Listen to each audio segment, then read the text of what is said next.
us. So this meeting is being recorded and we will be sharing the recording and the slide decks as well after the meeting next week. So just wanted to welcome everyone to our last meeting of the academic year. I don't know about all of you, but it feels like this year has flown by. So just wanted to say welcome to everybody on this beautiful May day. And yes, I may be a little sarcastic as it's a little rainy over here. Okay, so first we will be giving updates from our executive committee. So first up is me. So we have actually been able to accomplish quite a bit this school year. So wanted to just share some of those things that we have been able to accomplish. First of all, we were able to provide 4 carts for each residence hall. So hopefully some of you have been able to make use of that either during move-in or as you are gathering things or bringing things to your students. Also, we were able to coordinate some meal tastings for parents and guardians as parents had brought up that they would like the opportunity to be able to do that. We also hosted some feedback and brainstorming sessions with Dr. Glazer and the parents and guardians, and we do thank those who had attended as well. We also had a parent representative on the monitoring committee, so thank you to Kyle Blay, who was the parent representative this year on that committee. We also were able to provide funding to offset some of the downstate bus costs. And we're going to give this a try with having 2 mics, so bear with me.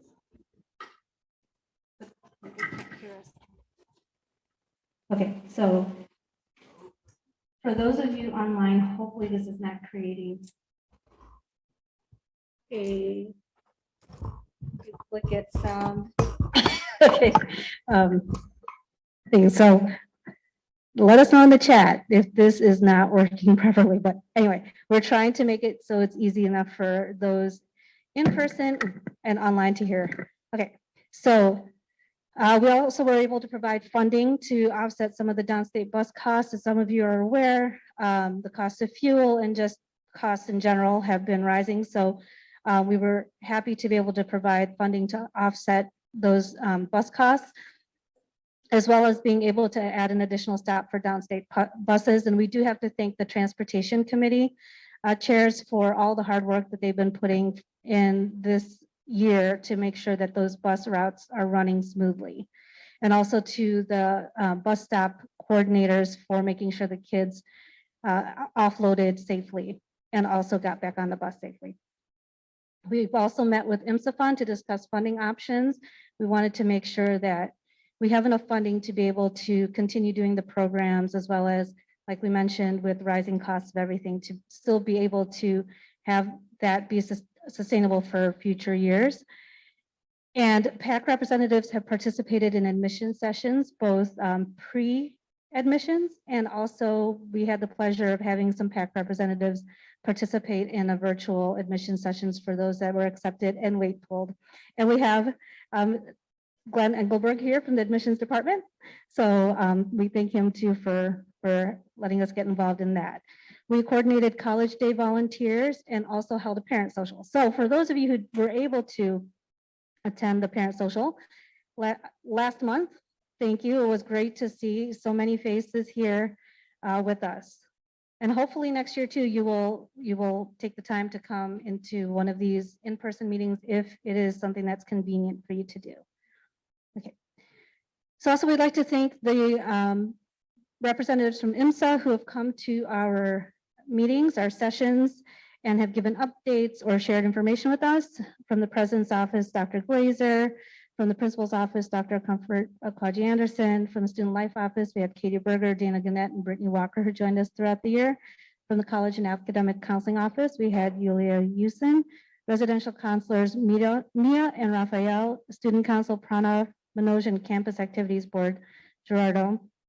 So thank you for all of that. And also to our current executive board members, we've got me, Kyle, Jen, Rakesh, Piyush, Kat, and Riaz. They work very hard behind the scenes to make sure a lot of these programs continue to go. And also to our current committee chairs as well. For academic, we have Moju and Gabriella. So they are parents of seniors. We thank them for all of the work they put in, and we wish them well in their future endeavors with their students. Friday Fest, we have Carrie and Melissa, who will be continuing on as chairs next year. So thank you very much. So shout out for the luau coming up. They'll have more information about that. Hospitality, we have Nisha Shanbeck, who is sitting right next to me. She was in charge of coordinating Faculty and Staff Appreciation Week, and also for the wonderful goodies that we have during our sessions. Multicultural, we have Erin and Alicia Wilson Alstrom, and they were able to coordinate meetings and discussions throughout the year. We thank them for that. They will be continuing on next year as well as Nisha for hospitality. Senior Banquet, we have Rhoda, Matson, and Nisha as well. And that is coming up in a few weeks. So she'll have some updates for us as well. As Student Life, we have Susan Jones and Ellen Hugh. So thank you to both of them for all of the coordination for the wing parents. And they will be returning as well next year. Technology, we have Jim Ramos, Jose Rodriguez, and Charlie, which I will not butcher his name, I promise. But they are in the back diligently trying to fix our technical issues here. But wanted to give a round of applause to them for trying to make it happen here with our hybrid meetings and continuing to improve the sound quality and everything. So we hopefully can get all of these meetings or sessions continuing to have both ways here. In transportation, Abhijit Patkar, Jill Sigliana, and Kate Fokery. So again, they did a fantastic job with coordinating all of the moving parts to that. So thank you to all of those committees and committee chairs, as well as all the committee members. And again, thank you to the many, many volunteers who helped to put on the programs and events this school year. We know that the committee chairs helped to plan and organize and coordinate all of these, but honestly, we couldn't have done it with all the parents and guardians that have stepped up to take part in all of those, from the wing parents, the Friday Fest volunteers, to just any of the parents who have stepped forward and made donations for faculty staff appreciation week and those who couldn't make it to in person. So we do thank each and every one of you. We hope that you, for those who are returning, will consider coming back and helping out next year. So here's a QR code for just that. Go ahead and let us know how you'd like to help out. Even if you don't know how you want to help out, but you just know you want to, go ahead and fill out that form and we will be in touch with you. We also have Proud Parent merchandise on the website, so feel free to take a look at the offerings. We have some fantastic t-shirts, which we can show you later on, but those are available now for purchase. And for anybody here that's in the audience that would like one, we have those available as well. So next I would like to introduce Jen Mock. Jen, would you like to give the treasurer's updates? Yes, good morning. Just to give you a heads up, we have another wave of storms coming through right now in the St. Louis area. So if I get cut off, that's because I have no power. So, okay, our financial report as of the end of March, the end of April, our total assets are $70,891. We have a bunch of outgoing expense this month. So I didn't break it out on our report this month because the money is just flowing out very fast for all of our obligations this month. So we have about 32,000 right now in pending expenses. Our biggest item of that will be the senior banquet, but we do have money going out for the luau. Our final voices for teacher appreciation and PAC operating expenses. We're buying new table runners and signs for picnics and things like that. So I'm just letting the committees know right now that the end of our fiscal year will be June 30th. So if you have any receipts for reimbursement, please turn those in before the end of June.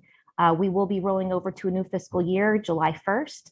I know this year we had a bunch of receipts coming through from previous years that we were honoring because of the pandemic, but this is going to be a firm deadline this year. If you had receipts from 2019, they will not be honored. We will be on an official, a very strict budget next year. So if you'll go to the next page for me. Our updates are our senior banquet, of course, is coming up, and we have a link on the website for you to verify your guests. verify your meal selections. Your seat assignments have been posted, and you can do that all through this senior banquet tab on our website. Another thing that we really need to get a good grasp on before we start doing our budget process next year will be the people who will be utilizing the bus. The bus is self-funded, so we need to be aware of who could be utilizing the bus so we can start managing our routes and reaching out for contracts. So those are the two things I ask you to go to our website and do if those pertain to you, and register for the downstate bus if you plan on using it next year. If you'll go to the next slide for me, please.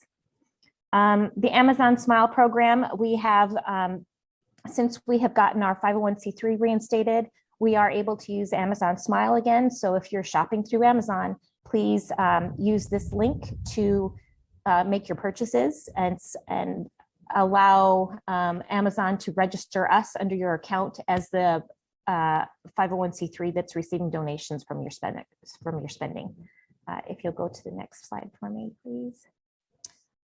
So the downstate bus is has set up a special fund under the IMSA fund, and it's called the Buy a Seat Fund.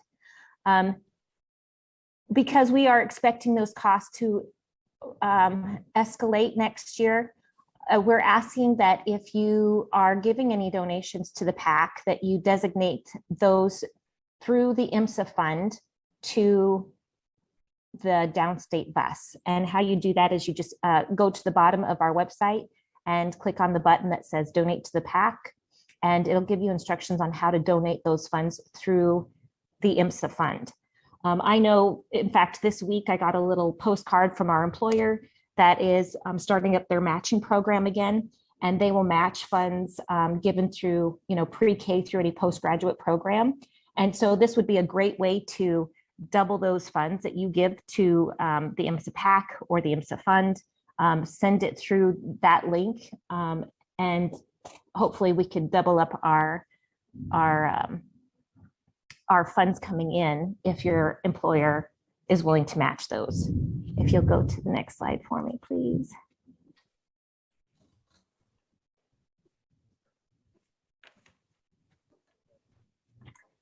We are starting a new initiative this year called OCM.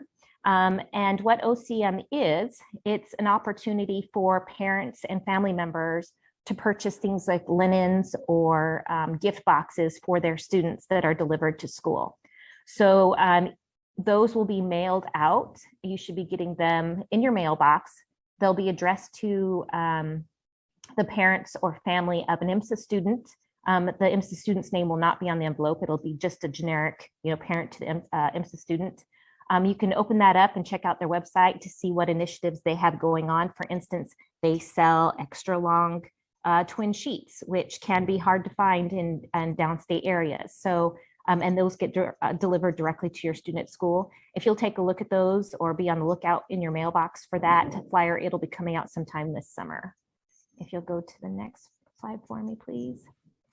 Before I finish, I just want to send out my thank yous because we did get a good chunk of donations for teacher appreciation this month and for the luau, and it has really helped boost those programs.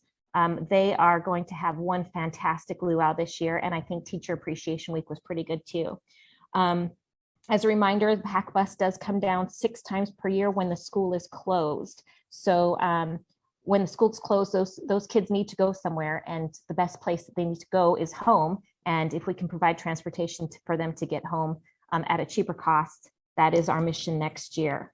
While we've been in meetings with IMSA administration and staff and with the PAC, there's 3 things I took away this year. And I've been on the executive committee as a treasurer since November or December. And the 3 things that I took away this year with the purpose of the PAC is really that we create opportunities to volunteer. And we do have a shared commitment and interest to our students. So if we could keep that in mind as we go into next year with the budgeting process, we really are building capacity, student capacity. And that is our mission as the PAC, is to enhance the student life so we can support those things. when you sign up to volunteer for the PAC, what happens is it's creating an avenue for you to volunteer. And my job as a treasurer is to build in the budget funds for you to complete your initiative to volunteer at school. So by signing up to volunteer, it really gives us a good idea of how much funds we need to allocate to certain items. So those initiatives can be fulfilled next year. Our budgeting process starts next month, and we will be busy doing that. So make sure that if you're interested in volunteering at school or from afar, please make sure you sign up for those volunteer inquiry forms. That would be great. And that is all for me. Thanks so much, everyone. It's been a great year. Thank you so much, Jen. And Jen has really been putting in a lot of hours with helping to coordinate everything. So if we could give her a round of applause for that, we do appreciate it. She's great at running a tight ship, but that makes it better for the organization as a whole. So we do thank you for that. So also wanted to introduce Riaz Baksamusa is over here. He is our senior parent representative this year. So I just also wanted to say thank you for everything you've done. And we'll miss you next year, but we congratulate you and your child that's graduating as well. So next we're going to have updates from our committee chairs. And so the first one is Friday Fest, which is Carrie and Melissa. I got this. So I can go ahead and. All right. Good morning, everybody. Let's go to the next slide. I wanted to thank, as many of you know, Luau is going to be held on Wednesday. And I wanted to thank everybody in advance. We had a lot of parents sign up to donate food and donate their time, and some even donated money towards this event. And because of you, this year's Luau is going to be spectacular. The kids have not had an all-campus gathering in over 2 years, and so we really think this is going to be quite wonderful. I put it's going to go down in IMSA history as the biggest and best luau ever. All right, next slide, please. All right, and if you had intended on donating and then time got away from you, it's not too late. If you visit the PAC website at www.imsapac.org and click on the Friday Fest/Luau tab, we do have a couple of openings for food donations. A few families have had to back out due to different circumstances. So you are more than welcome to sign up to join and donate food. And next slide, please. Okay, and then a couple of announcements. I just wanted to, I totaled up how many volunteer hours the Friday Fest Committee was able to offer to IMSA students throughout the school year. We were able to offer 450 volunteer hours. And Melissa and I, both of our children are juniors. So next year will be our last year at IMSA. And so we are hoping to get some parents to join the Friday Fest Committee and they can shadow Melissa and myself next year, and then ideally take it over the following school year. And then one more slide. And if you have any questions or need to reach us, please reach out to us at fridayfest@imsapac.org. Thank you. Thank you, Carrie. And Carrie and Melissa and their committee members have done a great job with pivoting when needed this year. So we thank you for all of the Friday Fest that you organized throughout the year. And yes, everybody who was able to get involved in Luau, please do so. And next we have Senior Banquet Committee updates, and this is. Yeah. Hi, can you scroll to the next? Yeah. Okay, so most of the seniors by now, parents by now know that the banquet is Friday, June 3rd. So the timeline is already on the website. So when you arrive, you'll have photo op from 5 to 6. The dinner program and dancing will be from 6 to 11. And then by 11:30, we need to close everything. Embassy Suites is the venue. The address is out there. We have more than 600 guests that are registered. So we are very excited to have this program. And we want to make it special for the seniors because we are having this program after 2 years. So we are definitely looking forward to having a wonderful time for the seniors and their parents who would be graduating. So look forward to that. Next. Okay, and then we definitely need volunteers for decoration and setting up the tables. By Friday, we will need help from 1 to 6. The highest concentration is from 3 to 5. That's the time that the tables will be set up. We'll have to put the place cards and the gifts for the students.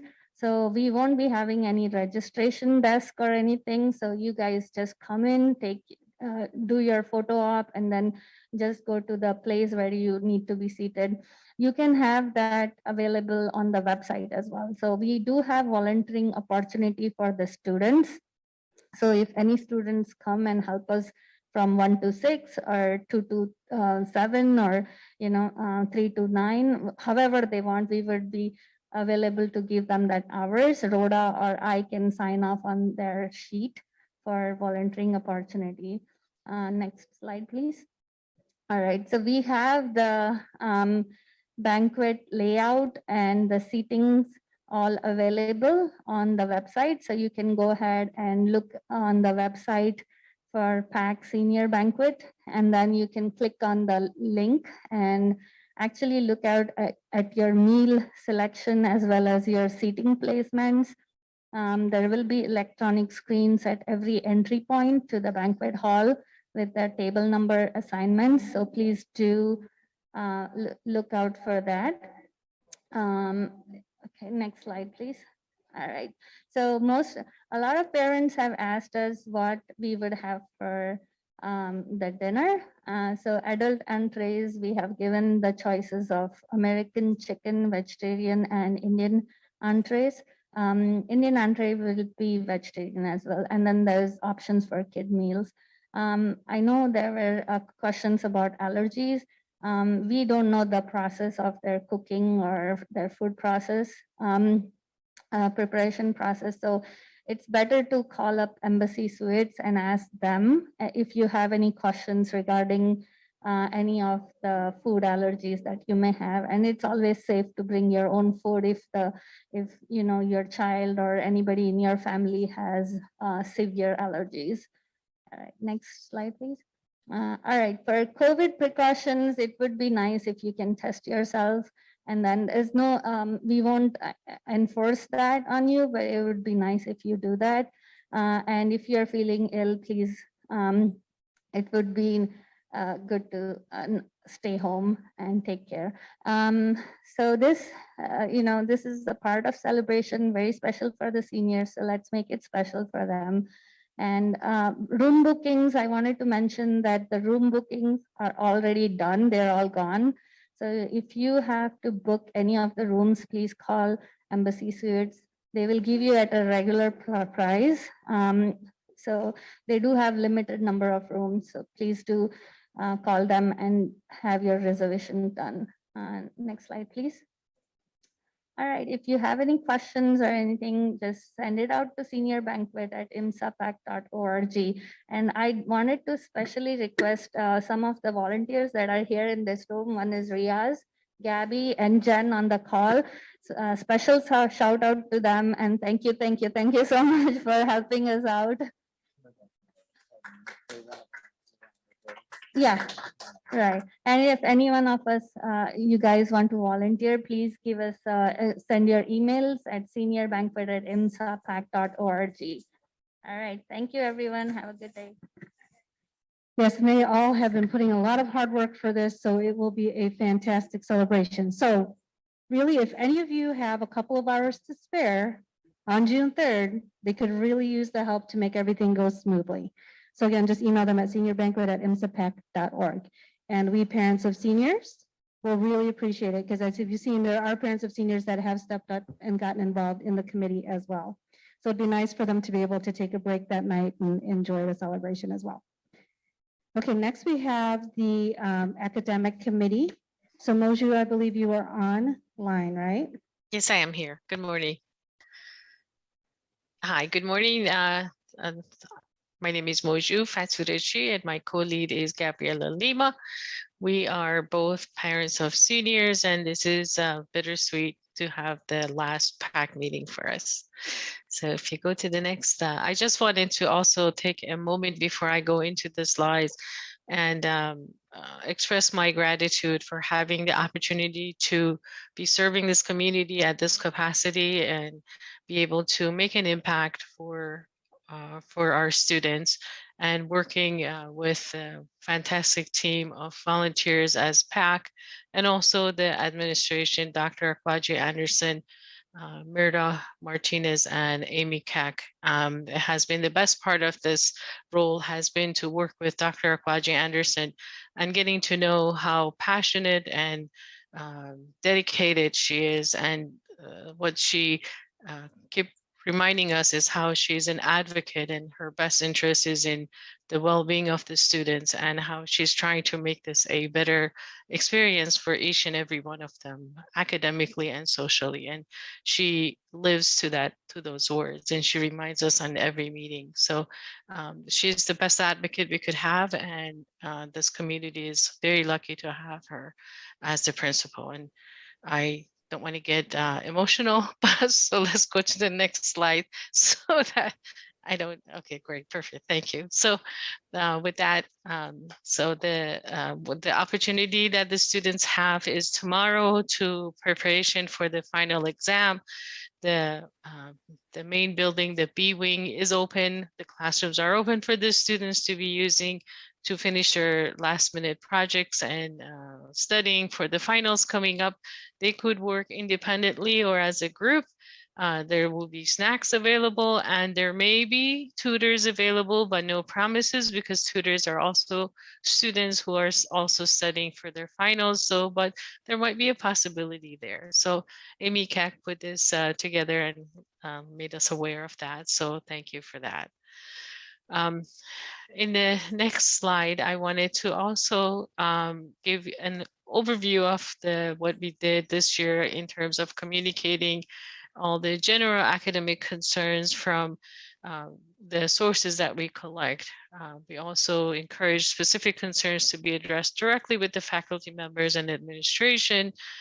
We met monthly with Dr. Akwaji Anderson on a monthly basis. It was not in her office. I think it was all on Zoom. I must have copied pastes from my last presentation. We did conduct a parent survey, and we shared those the outcome of that with the administration. And on the next slide, I'll talk about the topics that we talked about. Can we move to the next slide, please? So some of the examples that we discussed during this year was we communicated with the parents about the resources that were available, academic help that was available to the students. I think we have, beginning of the year, we have this big long slides of different places that they could reach out for help. Honestly, there's a lot of information that is available there. There's a lot of help for the students, particularly sophomores that are new, and there's every effort to put in to make them successful, and they should not be feeling lost, but there's a lot of support for them to be successful in this program. Some of the topics that kind of became very apparent was during this survey that we put up, and the topics that parents were more passionate about were about SATs and how is that not part of the IMSA, and moving and learning program, and world languages, and CWRA versus SAT, and a few of other topics. I think there were like 10 or 12 or 14 different topics that we put up for parents to make comments, and we kind of summarized, tabularized, categorized those answers, and we share them with the administration. And Dr. Akwaji Anderson did actually a really great job of addressing each one of those issues or concerns in one of the PAC meetings on the March PAC meeting. And I put the link here in case you missed it, because these topics came up and I thought that maybe not everybody had an opportunity to participate. Luckily, we have the recording. So I put the link there and I actually put it exactly where her topic starts. So you can go directly to that point of getting your information about the results of this survey, or the reaction of the administration. There's a lot of it, all of that is there. She did a really fantastic job. Along with that, it was very apparent that a lot of information, parents who didn't have enough information in a couple of areas, particularly SIR. So there was a panel discussion that was offered. There's the same meeting in March with the SIR panel and Dr. Akwaji Anderson. They presented all the information about SIR, addressing all the questions that came up during those during that survey collection. And also, again, I put the link and I put the exactly point where that panel discussion starts. So if there's any questions, you can go back and revisit that. Because I think a lot of it, sophomore parents particularly, is the time now they're looking for SIR. I wanted to know what it's about. This session has a lot more information than the I think the parent night information, that they have their only 5 minutes to talk about it, but this was almost 30 minutes of information about SIR. So it's a really good video to watch. On the next slide, I wanted to introduce our incoming PAC team members. Very capable group of parents have stepped up to take this committee over and move it forward. We have 2 junior parents. This is as of next year. It would be 2 junior and 2 senior parents.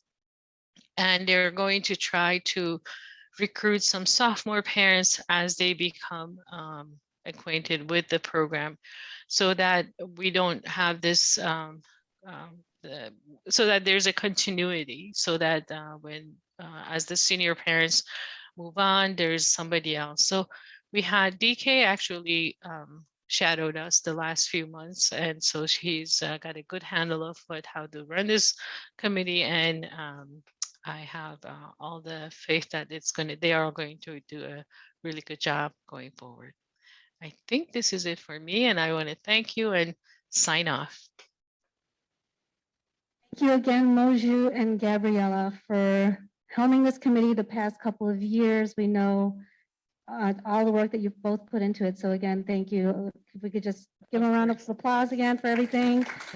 My pleasure. And again, thank you to the parent volunteers that are stepping up to take over this committee. We do appreciate all of that, and we look forward to working with you. So next we have, I just wanted to introduce, we have 2 regional representative co-chairs that will be co-chairs for next year. We have Susan Jones, who is here. She is also the Student Life Chair, and also wanted to introduce Quincy Johnson, who will be her co-chair. So Quincy, are you on the call? I am on the phone. Good morning, and happy to volunteer some time again. Wonderful, thank you. So regional representatives, I know that they've been reaching out to all of you. So also for parents, please keep an eye on the calendar and your emails, because as the regional picnics this summer are scheduled, you will be getting emails as to where and when. And also regional representatives, you will be getting a region kit to help direct people to those picnics. So the chairs will be in touch with you regarding that. So again, welcome Quincy and Susan. Okay, next we have updates for the Hospitality Committee. All right. So one of the very big things the past few weeks, besides Senior Banquet that Nisha has been charged with organizing, was the Faculty and Staff Appreciation Week. So as you can see, this was a calendar of events, and this was for all of the faculty and staff at IMSA. So here's just some fun pictures from the week-long events. So if you could see right on the top middle, that sign, the thank you teachers and staff, was put out on the lawn. So that was the very first thing they saw on that Monday morning. And these are just some pictures of the week-long activities. And as you can see, a lot of them were centered around food. So we got a lot of great feedback from the faculty and staff here at IMSA that were really appreciated having that. And a lot of the food was laid out for, I think, for most of the day. So they were able to come back and nibble as they got hungry. And these are just a few more. And then also each of the faculty and staff had an opportunity to get a scalp massager and a pack of seeds for them. Yes, they are correlated in some way, but yes. Okay. And also we do have some retirements. So we did have a cake and some celebration, and each received a special gift from us. Us meaning all of parents and guardians in PAC. So we do invite you to sign kudo boards for them. So the staff and faculty that are retiring are Dave Duvall, he's been here for 16 years. Yulia Houston, she's been here for 30. Suzanne Spolda, probably butchering her name, 15 years. And Nancy Pavlik for 17 years. So please take a few moments to sign their kudo boards. We'll be sending them the link next week. Okay, and again, a round of applause for that, because all of these faculty and staff have really put their heart and soul into this. Okay. Anisha said that the head scratchers or the scalp massagers, oh, there was a comment. Katie Berger said that the scalp massagers were a big hit with the kids. So we do again thank all of the faculty and staff, and we just are very, very grateful to all of you. Okay, next we have updates regarding the elections. Election Committee Chair Kyle Blake. Hi there. Yes, thank you. Go ahead to the next slide. So our election cycle for next year, of course, is over. Elections, the voting for that ended on April 29th. And again, the way it worked is we had a number of candidates who were nominated or nominated themselves to potentially be on the executive board next year. And the 4 candidates that received the most votes during the election period get to meet together and decide which of them will serve in each of the roles of president, vice president, secretary, and treasurer. And then we notified them in early May so that they could start, making that decision, then also deciding, starting the interview or the process of choosing the positions of junior and senior rep. And of course, later on in the summer, they will be looking for a sophomore rep. So if we go to the next slide, the 4 candidates that received most votes are, go ahead, Maria Ramos, Jen Mock, Shelley Lemons, and Anna Salinas. And so they, I believe, well, obviously we know Maria and Jen are here, and I think Shelley and Anna might be on the call as well. So I don't know if they all want to speak or say something. So I'll turn it over to them.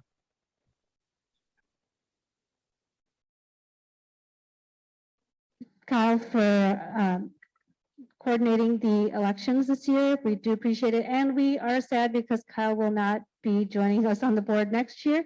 But he deserves some rest from all of this. He has been involved on the board since he was parent of a sophomore. He was the very first sophomore parent rep. So thank you, Kyle.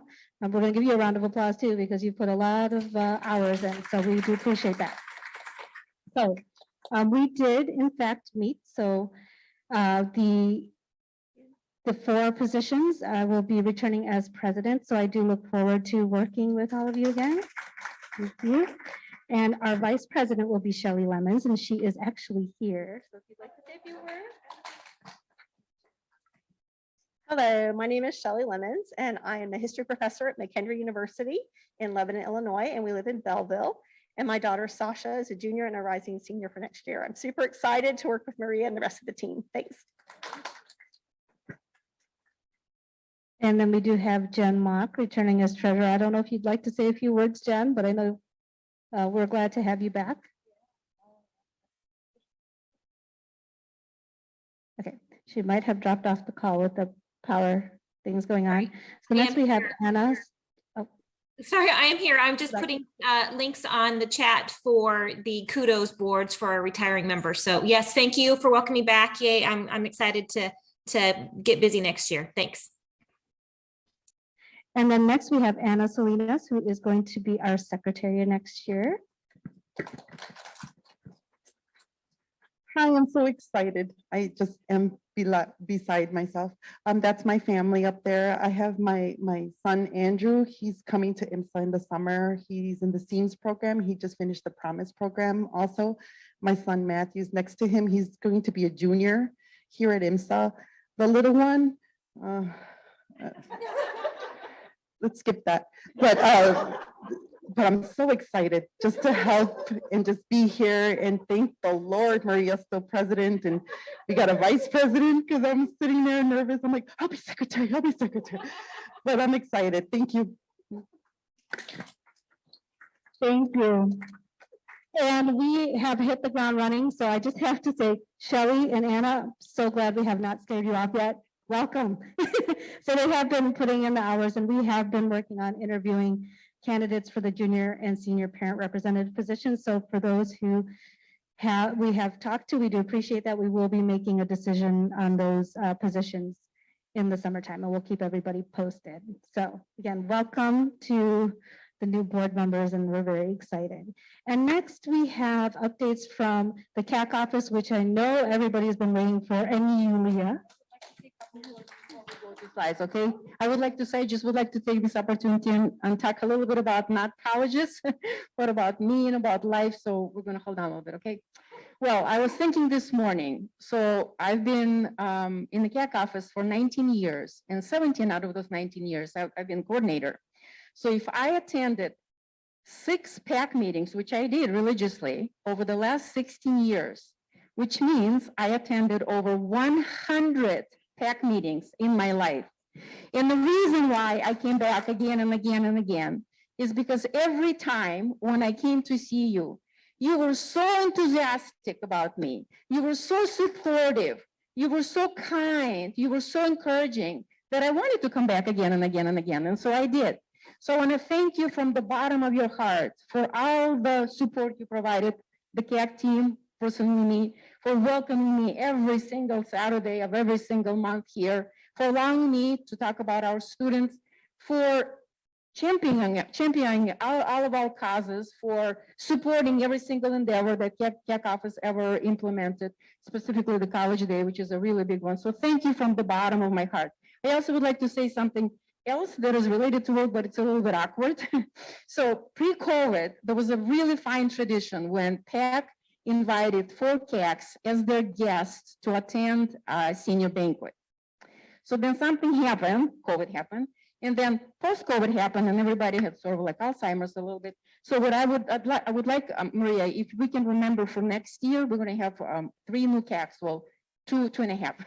One's been with us since then in December, but still 3 brand new CACs. If you remember that, because it was always such a nice gesture. So I always came with a beautiful card and a beautiful message, and it was really, really nice. I mean, I remember attending several banquets, and it was really, really fun to spend the very last day with the students and parents. Okay, all right, very good. So thank you from the bottom of my heart. So right now, I prepared a short presentation. Oh, no, hold on a second. I have one more thing. Is that okay?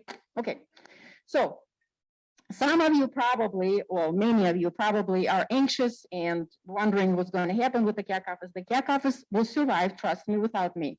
It just happens every year. I mean, not every year, but once in a while we have a sort of a big change at the academy, and the academy moves forward. So, you know, the sky is not going to fall down.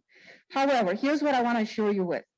I want to assure you that in my 19 years in the CAC department, I've lived through 7 hires. So I personally hired 7 different CACs. Every single CAC always started in December in August, with the exception of the last CAC we hired in December. So hiring a CAC to start in August, it's a normal thing. I started in August. Having a new CAC probably closely resembles to having a new doctor. So if you have a new doctor, you're not going to go to your old doctor and say, okay, old doctor, please teach everything you know my new doctor, because he's not going to know anything about me. And a new doctor is going to say, well, of course I will know everything about you, because there's lots of documents in your file and I can read them and I can talk to you and I'll know more. So that's exactly how the CAC position is laid out.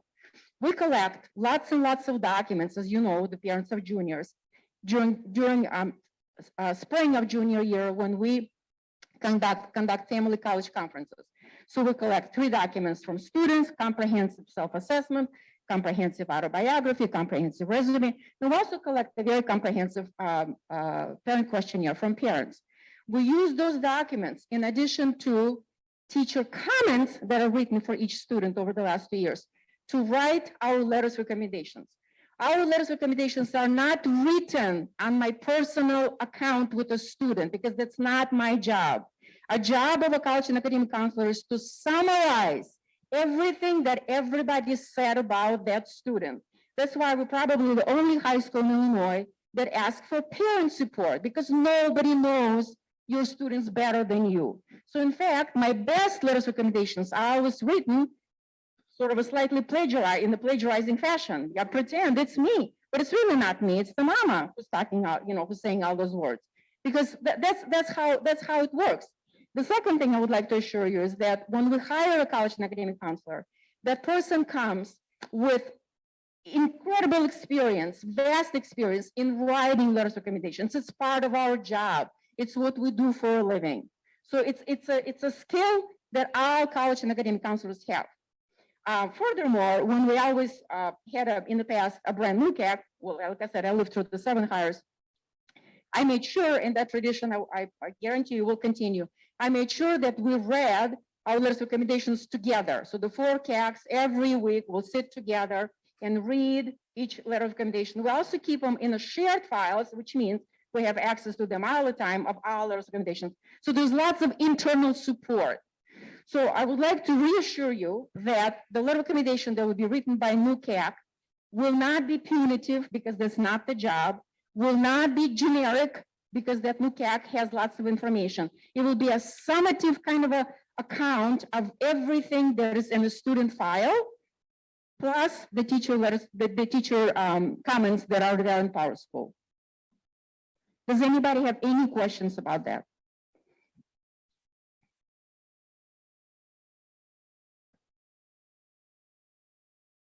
Is that okay? All right, very good. So now let's start the presentation. Long way to okay, so this is the, like, we go next one. Somebody? All right, so the first slide, you can see side by side, the most popular colleges in terms of number of applications, not in terms of number of students who are admitted or who students are attending. This is how many students apply. So I want you to look carefully at this slide and tell me what you see. Like, what would be your one big observation? Anybody can speak. A lot, yes, Maria just said it, a lot more applications. This is the running theme of my whole presentation, which is going to come to the conclusion, and you will see that. Yes, so a lot more applications. The college lists usually are pretty stable, with the exception of 2-3 schools. That's a pretty normal, typical slide that you see. Every year, our students will apply to probably 7 schools than previous year, and then 3 schools will be the new schools in the mix this year. Are what? Georgia Tech, excuse me, yes, Georgia Tech is a new school, right? Carnegie, what else? Wash U is in the mix, yes, but that's normal. So it's usually 7 plus new 3. But what you see here, with the exception of Purdue, many more applications our students submitted. Let's go to the next slide. Now, this is acceptance rate. So this is not the applicant. So this is not how many students apply. This is how many students applied and how many students were admitted. I always put this slide because so many parents would like to know, for some reason, only about these schools, although there are 3,000 schools in the planet. No, only the schools count. So let's go over them. So as you can see, the number of applications here varies. So Cornell 39 versus 32, Harvard stayed the same, UPenn went down, Princeton went down. So when it comes to the Ivy League schools, our students did not go crazy. I also would like to point out something that unusual that happened in 2021. You see there is a 3 for Harvard and there's a 4 for Yale. So those, the 3 and the 4, it's the same 3 students who were admitted to Harvard and the same 3 students plus 1 who were admitted to Yale. So it's not that we had 7 students total. No, it's 3 plus 1. Versus this year, we did not have a single student who is a repeat. So there's all brand new students. Did I explain it well enough? Yes. So the Harvard 3, it looks really impressive. Yale 3, 4 looks really impressive, but 3 out of 4 are the same students, same girls. So the 3 girls were just superstars, and this is the results. Okay, so let's go into the next slide. So I did not see, let's go to the previous slide for a second, Maria, I'm so sorry. So I did not see any, so I don't see anything, anything that I need to worry about. I mean, this is pretty typical. It fluctuates, it cycles, next year is going to be a different cycle. Like I said, last year we had 3 girls who were superstars who just went to the moon and back. Okay. The next slide is about admission. So I just put together on slide here some more popular schools with IMSA students. Something got skewed there a little bit, but you can see. So Georgetown, look at that. 12 students applied, but 3 were admitted versus 4 students applied, 1 was admitted. So we did extremely well this year with our admission to Georgetown.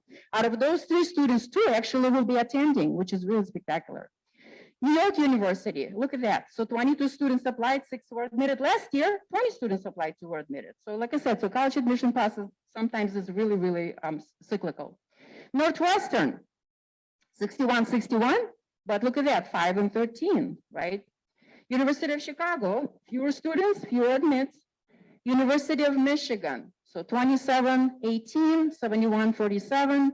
But if you do the percentage, it probably stayed the same. So, I mean, it looks more impressive this year, but if you do percentage-wise, it's no change.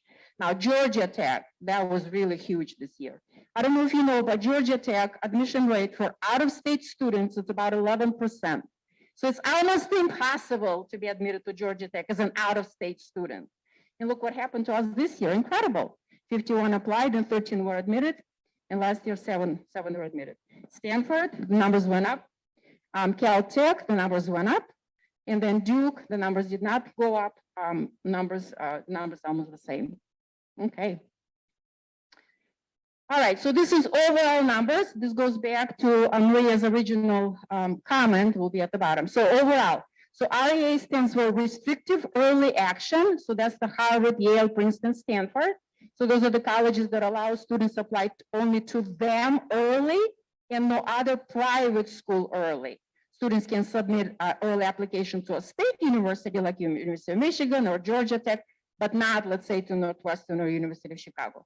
So the number this year went down from 18 to 12. Like I said before, this year's class was kind of a cautious when it comes to the early action single choice. Early decision 1, early decision 2. Numbers were higher last year, right? 39 plus 16 versus 35 plus 13, a little bit higher. Early action, so that will be the, any college like Tulane, Northeastern, University of Chicago, Caltech, MIT, any college that has early action due date. So number kind of went down. But now look what happened overall.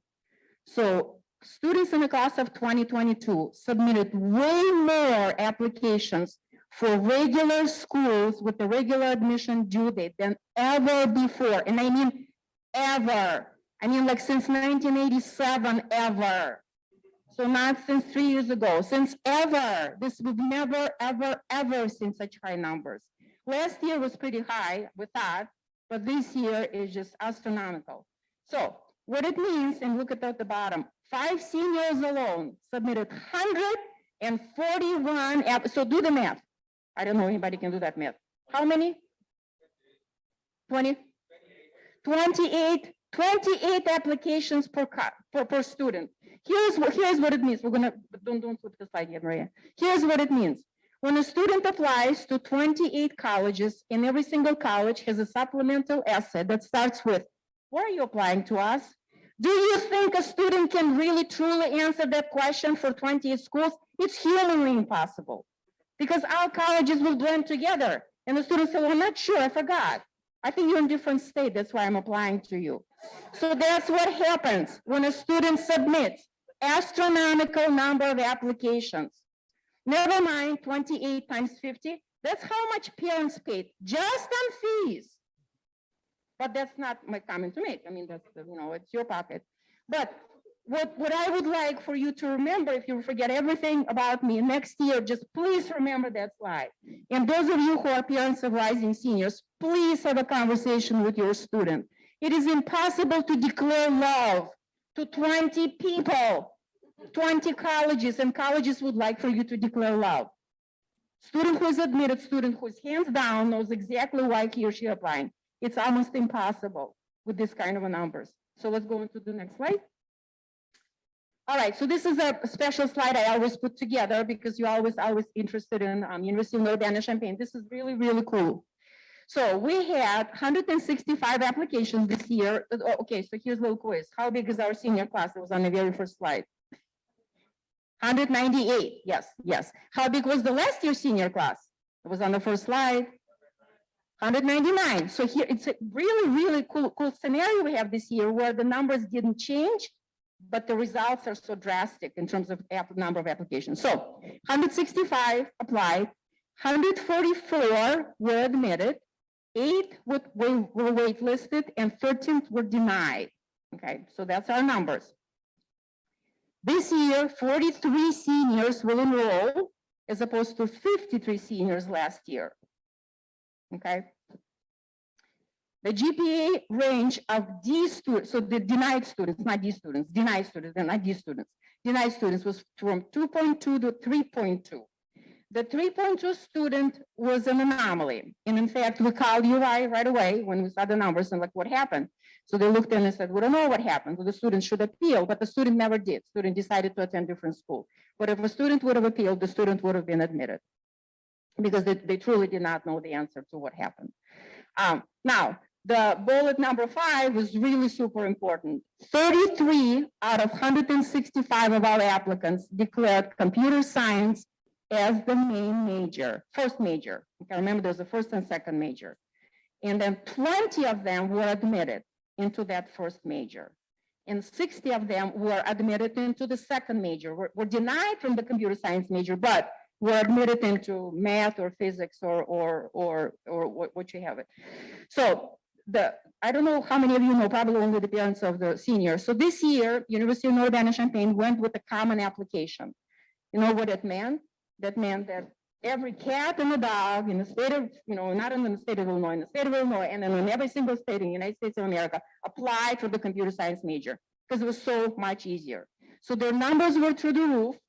Their admit rate differs from in-state, out-of-state, and international. International admit rate for computer science at University of Urbana-Champaign is like 3%. It's just almost impossible. Admit rate for in-state students is about 7%. Look at the admit rate for IMSA students. Do the math. What's the admit rate for IMSA students? 55. I did that yesterday because I cannot do that math quickly. Yeah, 55% admit rate for IMSA students in computer science. We only had 2 girls. Isn't it interesting? 33 students applied, 34 are boys. 2 girls applied. Both girls were admitted. Yes, clearly. Well, girls, this is computer science we're talking about, so clearly girls have a little bit more priority. The other popular majors I put down for you just in case you're interested. So bioengineering now was a big one for us. So bioengineering also is a very, very competitive program at University of Urbana-Champaign. They admit a cohort, and you cannot be admitted as a sophomore or as a junior or as a senior, just as a freshman into that cohort. Not unlike at Case Western Reserve University, where you will be admitted into biomedical major as a sophomore, not as a freshman. There is a question about, just to reiterate that the students can apply for 2. So this is really important. When our students submit an application to University of Urbana-Champaign, we beg them. Literally, I stand in front of them and I cry and I cry and I beg them to apply for 2 majors. Because not unlike with computer science, that you cannot transfer into that major if you're not admitted. You can transfer into other majors if you're admitted to your second major. Yes, absolutely.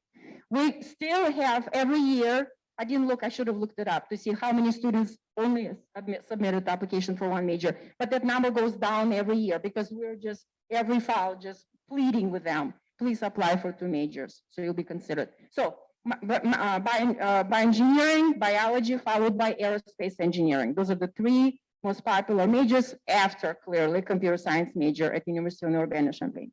All right. All right, so this is our, as you can see, this is historically Black colleges and universities and Hispanic serving institutions. So we have 9 seniors this year applied to 13 HBCUs. 2 young men will be attending Morehouse College. How exciting is that? And then 77 seniors applied to 13 Hispanic serving institutions.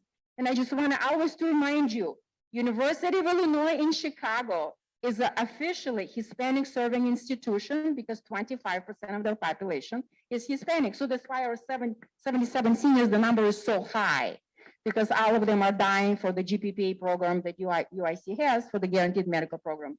So 2 seniors will be attending University of California, Irvine, and then 12 seniors will be attending University of Illinois in Chicago.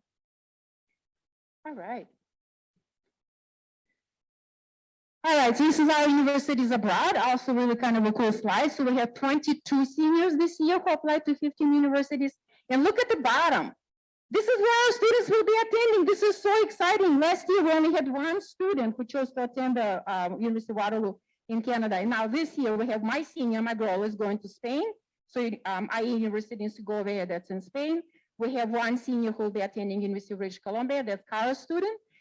My student will be attending Duke University in Kunshan, and 1 student will be attending New York University in Shanghai, and that's Miss Spilda's student. So we're super, super, super excited for those students. All right. Okay, so this is the final slide that I would like to leave you with. So number 1, we already talked about it. So more applications than ever, as in like ever, ever, ever before. And on top of that, this is also what happened. So COVID really, truly disrupted the, I don't even want to call it, the sort of the not the mood, but disrupted our function maybe. I don't even know, let me explain a little bit. So before COVID, every October, I would stay literally until 7 p.m. just about every night in my office, meeting with my students, reading their college essays for November 1 due date. And in the past, out of 50 seniors I would probably meet with 48, like literally, and I'm not exaggerating. This year, if I met with half of my seniors, I'm not even sure I met with half of them. So they forgot. They were not taught by the upperclassmen. They did not see the lines outside of a CAC office. They did not go to dormitory, and all seniors are talking about writing essays. So also remember, we met with our current seniors last year on Zoom. So even though we emphasized, and I emphasized some more, how in the file, make sure that I read your application. And I'm not saying that my reading would have, made possible the admission process to certain university possible, but at least I would have given students a sense of how he or she is coming across. That did not happen this year. And I think that the number of applications coupled with the fact that we have no idea how the road for college, and by the way, why am I emphasizing the writing this year so much?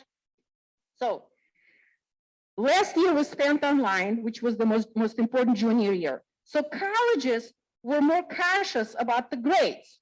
They don't know, I don't know, maybe they did nothing, maybe they just played Monopoly online, the whole entire time. So the grades were not as important this year when it comes to the college admission process. Plus, many colleges decided to continue to be test optional. Guess what became so important?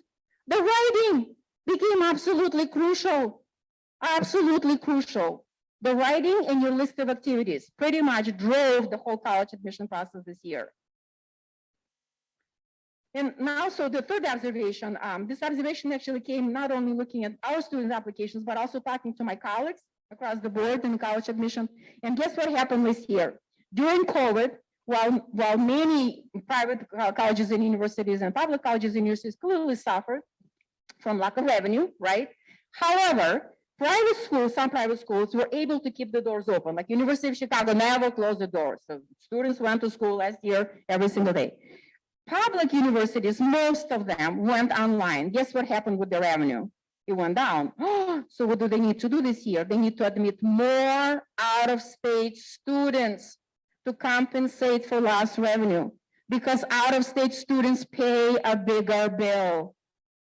It's business. College, also, if you forget anything about me, please remember college admission inherently is business. It's a business transaction. There's no love there. It's a business transaction. So look at our numbers. University of California, Berkeley, 39 students applied this year, 4 admitted.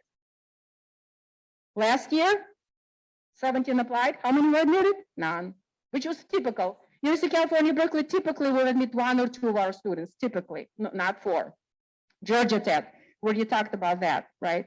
University of Michigan, even though the number is impressive, but like I said, their admit rate stayed the same. University of Michigan also is not allowed to admit more than 55% of their out of state, so they have to keep the number. But the students they will admit probably are the students who can pay the full boat. North Carolina, Chapel Hill, look at that. 9, usually we have about between 7 and 9 each year. 9 applied this year, 4 were admitted. 7 applied this year, none were admitted. University of Texas, Austin, 15 applied. How many admitted? Oh, 5. Last year, 10 applied, 0 were admitted. So this is just another observation, but this is only about state universities.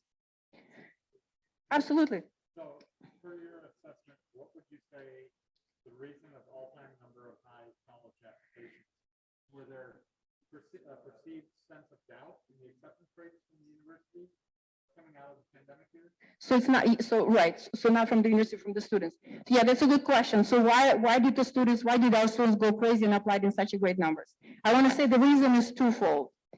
I think that lack of in-person meetings for the family college conferences, I think played a role in it. So it's the one thing when you are in Zoom and you're cooking lasagna and here's Yulia, you know, talking about colleges and you're like, okay, Yulia, that's whatever I would say is fine. Versus if you're in my office and I'm telling you, this is how the college process works. This is what we need to pay attention to. I think that was a factor to that. And I also do think that not having an upperclassman as a role model to you really truly made our juniors to invent the bicycle. I mean, current seniors, they just were writing their own history. There were just no passing on a baton, so to speak, that usually happens with our students. Because the seniors always talk in the dormitories, juniors always listen, then they come to us, and then they do that. So that would be my, so this is when it comes to IMSA, right? But I think in general, yeah, so I think in general in the country, there was just a sense of, okay, I'm not even sure what's going on here. Let me just go to the moon and back and apply, yeah, so the twofold. But I think for IMSA students in particular, like I even remember, you know, meeting with my parents on Zoom, and it's like, I mean, making lasagna. Okay, well, let's talk about colleges, not making lasagna. But I'm not criticizing anybody. I mean, everybody had a very difficult life last year, so. All right, so this was actually my very last slide. I would be more than happy to answer any questions and more than happy to tell you again how much I personally appreciated all these 100 meetings that I attended, or 100, and how much I appreciated your care and your enthusiasm for our work and your support of our work. I thank you from the bottom of my heart, really, truly. Any questions? Absolutely. So let's talk about that. This is always a good question when it comes around this time. The reason why we do not collect scholarship data is twofold. Number one, colleges confuse two concepts oftentimes, merit-based money versus need-based money. So Loyola University will give you a presidential scholarship. I'm just making this up. That really truly has nothing to do with anything, but has to do with your parents filing FAFSA. So we can't really separate those two unless the information comes directly from a college, but colleges do not share that information. So if we were to start collecting information on scholarships, we will not be, there will not be, it's not going to be a true merit-based scholarships. Because I don't know what went into discussion. I mean, I don't know if that scholarship was given for, here's a good example. Taft University has a full tuition room and board scholarship, presidential scholarship. Well, it's only given to students who has particular EFC. So if a student comes into my office and says, I've got a full tuition room and board at Taft, well, I mean, it's not a merit-based scholarship. It's clearly it's a merit-based scholarship. Student is so remarkable, but a student was singled out because of students' FAFSA filing and CSS profile. So we do not collect that information because there's no way for us to verify that with colleges. Not unlike with college admissions, where I know for a fact the student was admitted or the student was denied because we talk to colleges and universities. versus with scholarships, they just don't disclose that information. Well, no, this year the data is 0, just like last year. So yeah, so this year we had the numbers stay the same. I should have put it. I probably have it in my purse. Hold on a second. Let me see. Hold on. I brought a little cheat sheet just in case. Just in case.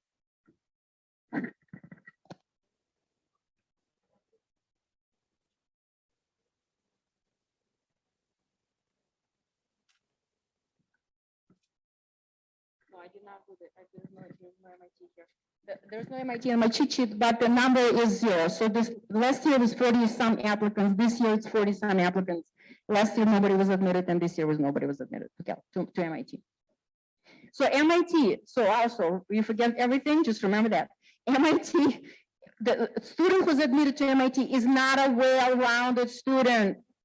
Student who's admitted to MIT has one single most impressive skill, talent, or ability. Most impressive. I need to emphasize most impressive, not nice, not good, not good enough. Most impressive. So it's a very, very different admit for MIT than for anybody else. Do you have a cheat sheet that says how many different colleges are? Yeah, so I have that information. That's a good question. How many different colleges our students are going total will be attending total? My very last summer newsletter is coming on Tuesday, May 31st.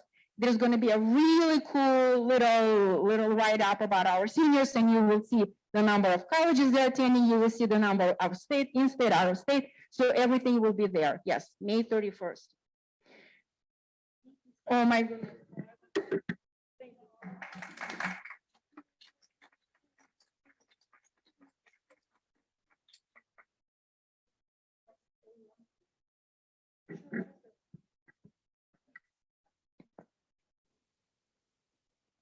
We just wanted to thank Yulia for all of the work that she has put in over the years, and also for all of the hundreds of PAC meetings that she has attended. And we all know in May, she is the one that everybody is waiting to hear from with college results. So thank you so much for all of that information. We appreciate that.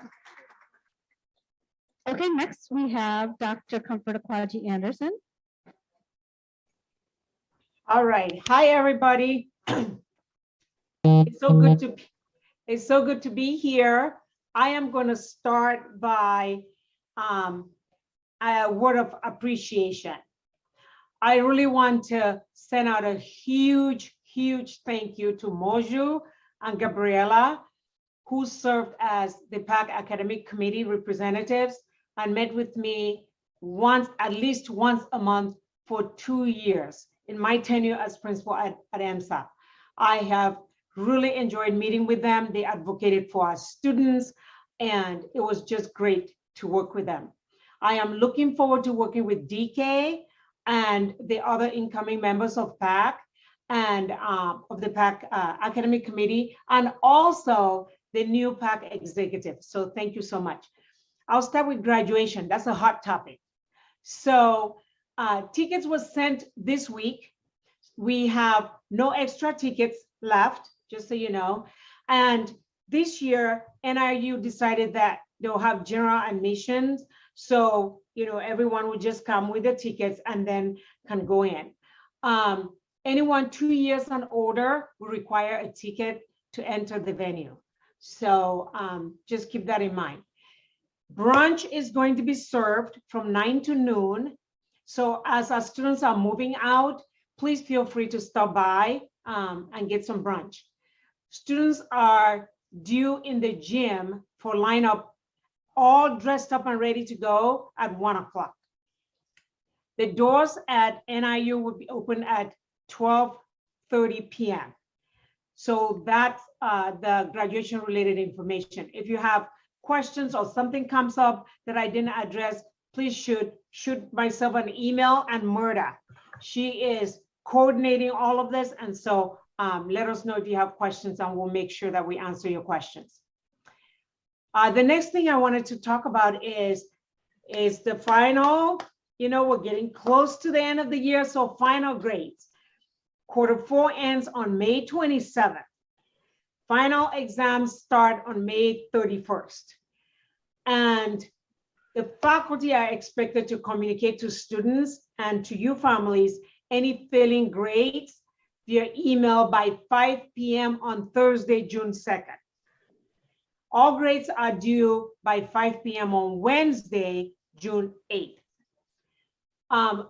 Mr. Gazak, a Dean of Student Support, sent an email yesterday, a great notification email to all families of students who have what we describe as at-risk course grades. And so if you haven't seen that email or you haven't checked your email, please check your email. And then again, let us know what questions you have, especially, getting to the end of the year. And there are certain things that, when you look at the grades, you may have questions about. So please, let us know. I also wanted to give some quick updates on hiring. I know you just heard from Ulia. We are really, like everybody has said, Ulia has a wealth of experience and she's retiring. So we are working very hard to hire new CACs. Of course, Sue is also retiring. And so by June 6th, we will have the new CAC. So I am very grateful to Ulia for addressing your concerns, because I've been getting lots and lots of emails or phone calls from some of you in regards to, the writing letters of recommendation. And I actually discussed that with Ulia and her team actually yesterday. So I'm glad that she addressed some of those questions. Of course, we are also hiring to replace our Dr. Duvall. And then we have another opening in the science department that we are hiring for. So we're working very hard to make sure that we get all of that done. And of course, we will keep you updated on what's going on there. There are some other topics that Mojo and Gabriela brought to my attention that we will be addressing in the future. Some of those include dual credit, which IMSA doesn't currently do. And then also the ability to take credits from other places, community colleges and that kind of thing. So I'll make sure that I address some of those soon. If you have a particular question or something related to that you need for me to address right away, please reach out. We also have questions related to AP exams. I do know that the French AP exam, for example, was canceled. IMSA did not do that. That's one thing I wanted to make sure that I clarify. College Board, schedules those exams. We are a site, so we don't make those kinds of decisions. So I know how, challenging that could have been, if your student exam was canceled and then it's like, okay, now what? So yes, I just wanted to bring that to your awareness. So I did promise though that we will look into, when do they share that information? How many students do they have to have for the exams to go and things like that? So I'll be looking into that and sharing whatever information I find out.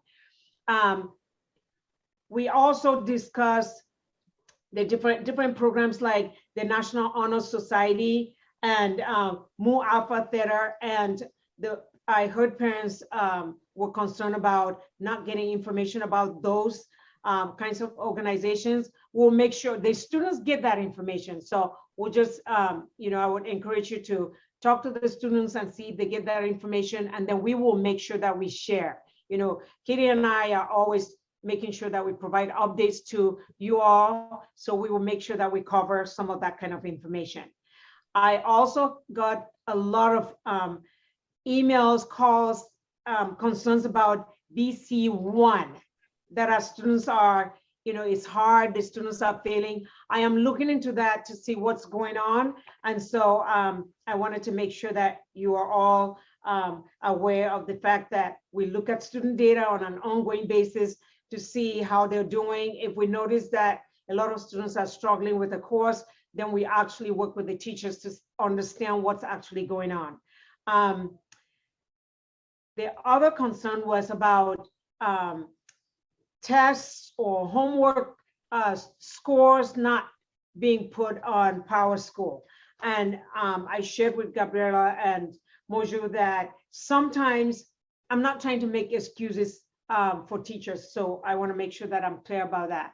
But if students don't see scores on Power School for 2 weeks, please reach out so that we can follow up, because that's a problem.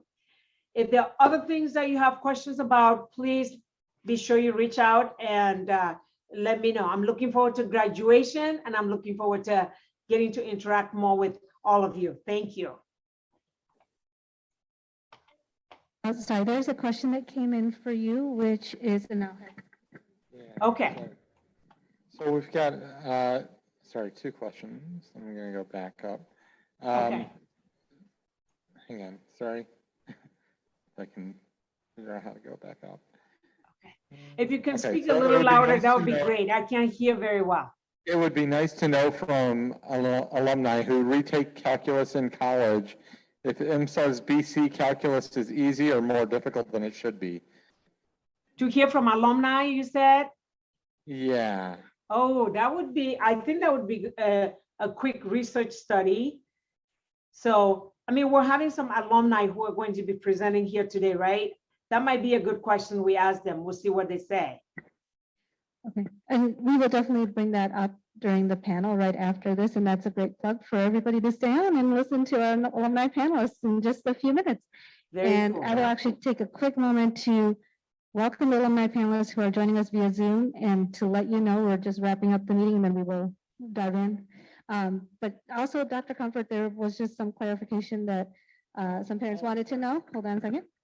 Okay. Yeah, Dr. Comfort, the other question was that in an email that just came out, I think yesterday or the day before maybe, the door, I just want to clarify, you said that the doors for the graduation open at 12:30, but the email had indicated 2:30. Do you know if it's 12:30 or 2:30? So it's 2:30. Our team will be there at 12:30. But yeah, they don't want us to get in too early. So thank you for asking that question. It is 2:30. Yep, but the principal office team will be there at 12:30 to make sure that everything is ready to go. Thank you very much, Dr. Comfort, for those updates. We really do appreciate it. No problem. Thank you.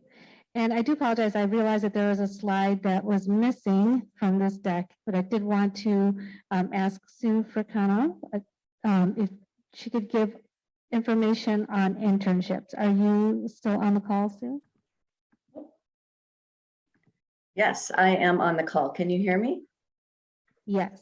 I'm sorry, my video is telling me it cannot start, so I can't put on my video right now. It just must be my connection here. And I also apologize. I was sending some slides but I just didn't get them in time for you guys today. So I'll just go through a quick, the internship program at IMSA, which operates through the Innovation Center. It follows the same timeline during the academic year as the SIR program, and students cannot do an SIR and an internship at the same time. So they have to choose one or the other if that's something that they're interested in. There are 2 cohorts for the internship program. One happens in the academic year, September through April. It happens on I-days.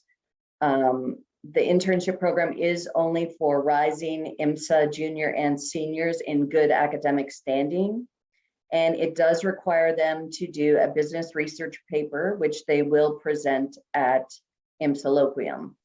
And the idea behind the internship initially was we were working with startups, and the students interned with the startups to get a real world learning experience. Since then, we have moved on to partnering with the city of Aurora. We have internships with the Treasurer's Office, the State of Illinois Treasurer's Office, and we are working on having specific internships in different areas with the state as well. We do have a summer cohort that also happens June through August. That is done locally. The students, we try to help them find internships if they're not virtually, but it's really a lot of them looking locally for internships, but they can also participate doing the business research paper, and it is due at the end of August. I will tell you, We have I do put out a Google form with internships that we have gotten through the Innovation Center. Most of them are with startups, but again, we are partnering and developing new internships with the City of Aurora and actually with some universities as well. We think it's very, very important to give our students this real world experience in a business environment, if that's what they're interested in, or we are also opening it up to other internships as well now because the students are so interested. It really helps direct them in their, university and college and careers in the future. So it allows them to see, is this something that I'm interested in, or if I'm not, and if they're not, they can simply check that off the list and move on to something else. Some of the internships will focus on computer science, software development, coding, digital marketing, finance. So I have met this coming year, we're kind of trying to change the program up a little bit and do a little more intense meeting with the students to help guide them through the process of what they should be doing when they're looking for an internship. We did a workshop, which I will offer again this coming year, a couple of times at least, on building a resume, creating a LinkedIn profile, how to start networking. And then it helps them to actually take the initiatives themselves and learn that networking, good communication skills. And then we have an orientation where we try to, go over that again and see what everybody's interested in. I do try to help them push forward with something they are specifically interested in, but obviously a lot of our students have no experience whatsoever. And so when we get business mentors who are willing to open themselves up to give these kids some experience, I always encourage them to not necessarily, if it's not something you're necessarily interested in, maybe take it for the year if you want to get some experience under your belt.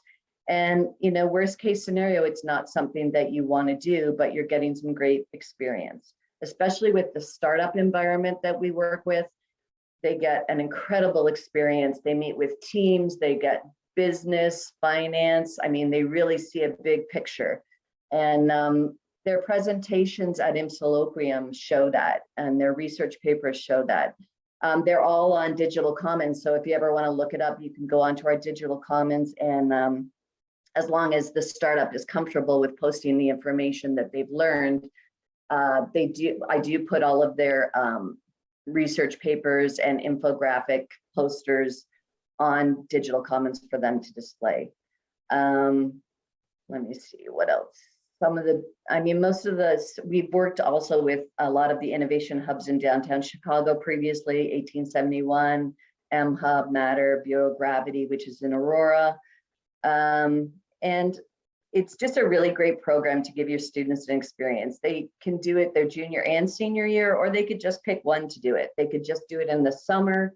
But I truly believe it's a great experience for them, especially at the high school level, to actually get this experience before they even get to college. And we really are working hard on some new partnerships and to give the business mentors a good outline. Of course, they're free to do how they feel that they should be, giving these kids the learning experience, but they are volunteering their time. So we want to give them maybe a framework of the expectations of what the students learn. But really interesting program. It's growing. It's really been in existence for like 2 years solidly, where they actually get a pass-fail on their transcript for it. But it's growing, and I'm really excited about where we're headed with this. And obviously, if anyone has any questions, you can always email me. It's sueforcano@imsa.edu.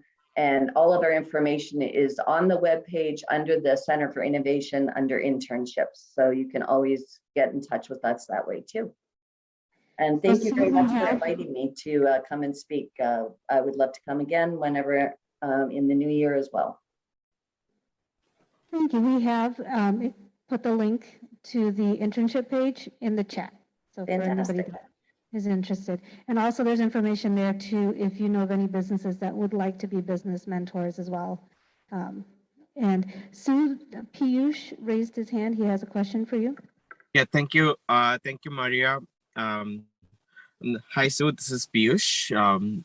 Do you still have internship opportunities available for this summer? I do. My deadline is going to be June 10th for the summer program. So if your student is interested, you can just tell them to send me an email. I'll get them registered. I will send them the form with the opportunities that the Innovation Center has. I can also meet with them if they're interested in pursuing something locally. Thank you. Thank you so much. Sure. And thank you, Sue. And we will definitely take you up on that offer to come back and speak at one of our PAC sessions coming up next year. Okay, So great. Thank you so much for having me. You're welcome. Thank you. Oops. And next we have Katie Berger for updates from the Student Affairs Office. All right. Good morning, everyone. First of all, I want to express my most sincere thanks, and really not only on behalf of myself, but on behalf of my colleagues for the amazing Teacher and Staff Appreciation Week celebration. And yes, I did say in the chat, my 5-year-old and 3-year-old absolutely love the head scratcher.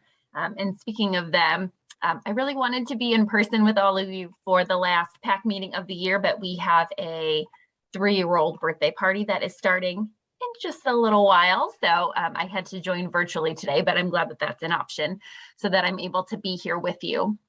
You should have received an email yesterday from Minerva Ratsamy with this lovely little, oh, I don't know if you're going to see it because my background is weird, this lovely little chart detailing all of the end of year activities. So definitely reference that.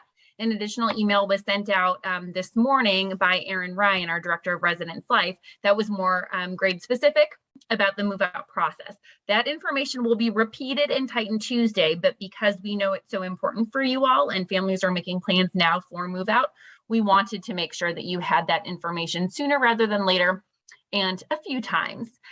For our sophomore and junior families, we do ask that each student moves out within 24 hours of their last final. One parent or family member is welcome to assist with packing and moving out belongings, but we do ask that you wear a mask while you're doing so. We'll obviously have an increased volume of people in and out of the hall, and so we are certainly asking for your cooperation with that. My last ask, as far as cooperation goes, is to please work with your student to coordinate their move out date and time and communicate that with the RCs.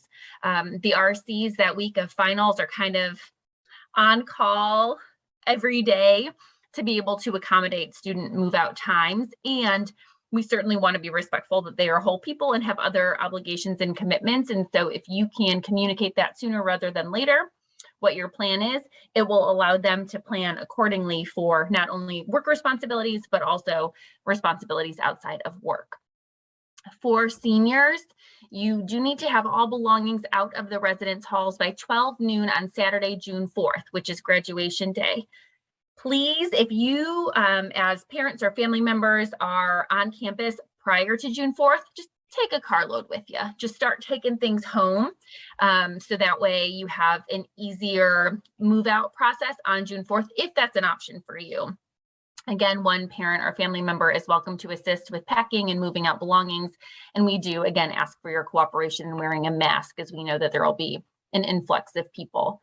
Brunch is available for graduates and their families, coordinated by Dr. Kwaji Anderson and Ms. Martinez in the principal's office. This event is sponsored by IMSA, so there's no charge for family members. So certainly you are all welcome to join us after you get your belongings out of the residence halls for brunch.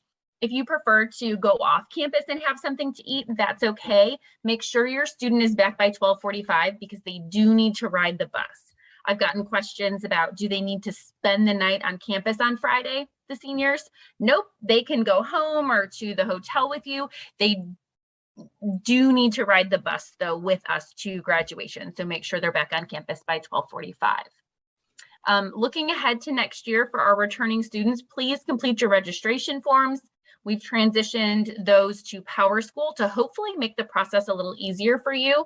And since it's our first year doing that through Power School, we're really looking for any feedback you have, good, bad, or indifferent, about that process. So please feel free to send that to Minerva. She is the one who really took on the project of transitioning everything over to Power School and is really the registration coordinator for IMSA. I do want to share, as we're looking ahead to next year, that we are really focused on hiring. It's no secret to any of you that we've been short-staffed this year, and we are certainly taking a lot of active steps trying to be creative to make sure that we are not in that situation next year. Things like offering referral bonuses for colleagues who refer someone to the RC role, for example. One challenge that we have, and I'm just going to be pretty transparent with all of you, is that we have many strong female applicants for the RC role. And as of last week, 0 new male applicants. And so one of the things that we are exploring is actually assigning 1 or 2 female RCs to our all male residence halls. We know this is standard practice at other institutions, like I was at Lake Forest Academy last week. That's something that they do. It would just be a new practice for us. And our priority is, of course, having the most qualified staff members to serve your students and to be fully staffed going into next year. So want to always share a little bit of the behind the scenes information with all of you. And I'll pop in the chat the link for our career opportunities page on the IMSA website so that you are able to share with your networks the opportunities that we have. While I am thinking about next year, that doesn't mean that we aren't wrapping up the school year right and enjoying some last few big events on campus. My kids and I were able to attend some of the recent athletic competitions and some of the senior nights. I know I saw some of you there, and that was a really good time. We had our first multicultural fest on Wednesday, which was really fun with food trucks and a special dinner menu. We ordered 600 bakery items from a local Mexican bakery. They were gone in, I think, 20 minutes. So we'll have to up that for next year. Yesterday, our Indian Student Association hosted Holi. So that's the Festival of Colors. So our students wear white shirts and they throw colored powder at each other. And it just so happens that it was occurring like right outside where placement testing was. So we definitely had students leaving placement testing and parents picking up their students coming over and saying, what is happening here? But it was a great opportunity for them to really see what the IMSA student experience is firsthand. And so that was a fun thing. We do have senior recognition, which is an assembly that is occurring on Thursday. And I know some of the parents have been asking about attending. And while we typically don't advertise this event because we have some spacing issues, we also typically don't turn parents away. And so if you reached out to me, that's essentially what I told you. We are at a point now with just some of the end of year precautions that we want to take, that I'm being asked not to have outside guests and parents attend. And so I'm very sorry. We're working on a live stream or recording option for this event to make it accessible to parents. And we'll send out some information to you soon about that. We want to celebrate our seniors in the best way possible. And so we're trying to balance all of the factors that have certainly impacted us this academic year. So look out for more information on that soon. As the end of year approaches, those of you who've been here for a while probably know where I'm about to go. As the end of year approaches, we often have students, and not just seniors, who want to take some risks, want to test some boundaries. And so I want to encourage you all to have some conversations with your students as we enter the last couple of weeks on campus. Some of those risks might be related to behavior, maybe being somewhere that they're not supposed to be at a time that they're not supposed to, maybe related to class attendance. We have a lot of students who kind of keep track of their attendance points and know it's okay if I sleep through class today. It's okay. I'm not at 12 points yet in my class, so it's no big deal if I get those points. And unfortunately, I have seen some of these, what our students kind of perceive to be calculated risks, not turn out so well. Students who have been withdrawn with a failing grade from a class because there was another slip up after they thought they had this calculated risk. Students who have had some disciplinary consequences because they got caught. And so we want our students to make memories, but we also don't want them to find themselves in a tricky situation at the end of the academic year. So please talk to your students about enjoying the end of the school year on campus and making those memories, but doing so in a way that is not going to create any challenges for them as we wrap up the year. Lastly, I want to say thank you to the PAC leadership team for their partnership this year. I think you all created opportunities for parents to get involved and volunteer despite some unusual circumstances and challenges. You've generated funding for events and really initiated a lot of opportunities for parents to have a voice on academy committees and focus groups, engage in discussions with staff and administration and other parents. I especially like the focus groups for the different classes. So I just want to say thank you. And I'm really excited to know that several executive board members and committee leaders will be joining us next year. So again, thank you for joining us this morning. I'm going to hang out for just a couple of minutes and then I got to scoot. So if you have any other questions, feel free to chat them to me and I'll reply to you, or go ahead and send me an email. Thank you very much, Katie, for all of those updates and for your continued support for the PAC. We really do appreciate everything that you do with us and for us. So thank you very much. So since we are a little bit over on time, if you have any questions for Katie, please put them in the chat. She's fine. Okay. Thank you very much. And for the alumni panel who've been patiently waiting, we do appreciate that and we welcome you. So I am going to advance through a bunch of these slides that you've all seen before. As I mentioned, we will be sending out the recording of this session out next week. And if you do have any questions, comments, feel free to reach out to us, info@imsapac.org. And of course, we always want you to visit the website, www.imsapac.org, because there is a lot of information on there. So feel free to check that out. So next, I'd like to welcome our alumni panel. And we have some wonderful panelists who are joining us today. We have Dr. Angel Alvarez. He's IMSA class of 1998. I apologize, I missed that on the slide. We have Angela Chen. She's class of 93. James Chen, class of 2012. Eshad Dani, class of 2020. And she is here live with us in person. So welcome. Tanya, I'm probably going to butcher the last name, so I won't say it. Class of 91, Sebastian Ramos, class of 2021, and Minji Ro, class of 2002. So here's some bios on these very impressive alum. Let me just read through them real quick for those of you who are joining on the phone. We have Dr. Angel Alvarez. He's IMSA class of 1998. Dr. Angel Alvarez is the director of the Stem Cell Core and a research assistant professor in the Department of Neurology at Northwestern University. His extensive experience in stem cell biology, cancer, gene delivery, and biotechnology started when he was a student in IMSA's SIR program. His research demonstrated the critical role of NANOC in facilitating induced pluripotency. He established patient-derived cell lines to characterize signaling in brain tumors and generated numerous patient-derived iPSCs for disease modeling. His research earned several competitive fellowships and awards from research societies and the NIH. He has 11 issued and multiple pending in international patents. He mentors students to promote excellence and inclusion in STEM. His proudest accomplishment is raising such an amazing daughter despite his many flaws. So welcome, Dr. Alvarez. Also, we have Angela Chen. She's an IMSA class of 2012. Angela graduated from IMSA in 1993. She is currently pursuing a PhD in management at the University of Melbourne, Australia. Her research interests are compassion, suffering, and sustainability in organizations. She is a recipient of an Australian Government Research Training Partnership Scholarship. Before embarking on academia, Angela worked as a human resources professional in the United States for 17 years. She has an MA in Human Resources and Industrial Relations from the University of Minnesota. Her Master of Applied Positive Psychology and Master of Management Commerce are from the University of Melbourne. She obtained her BS in Human Development and Family Studies from Cornell University.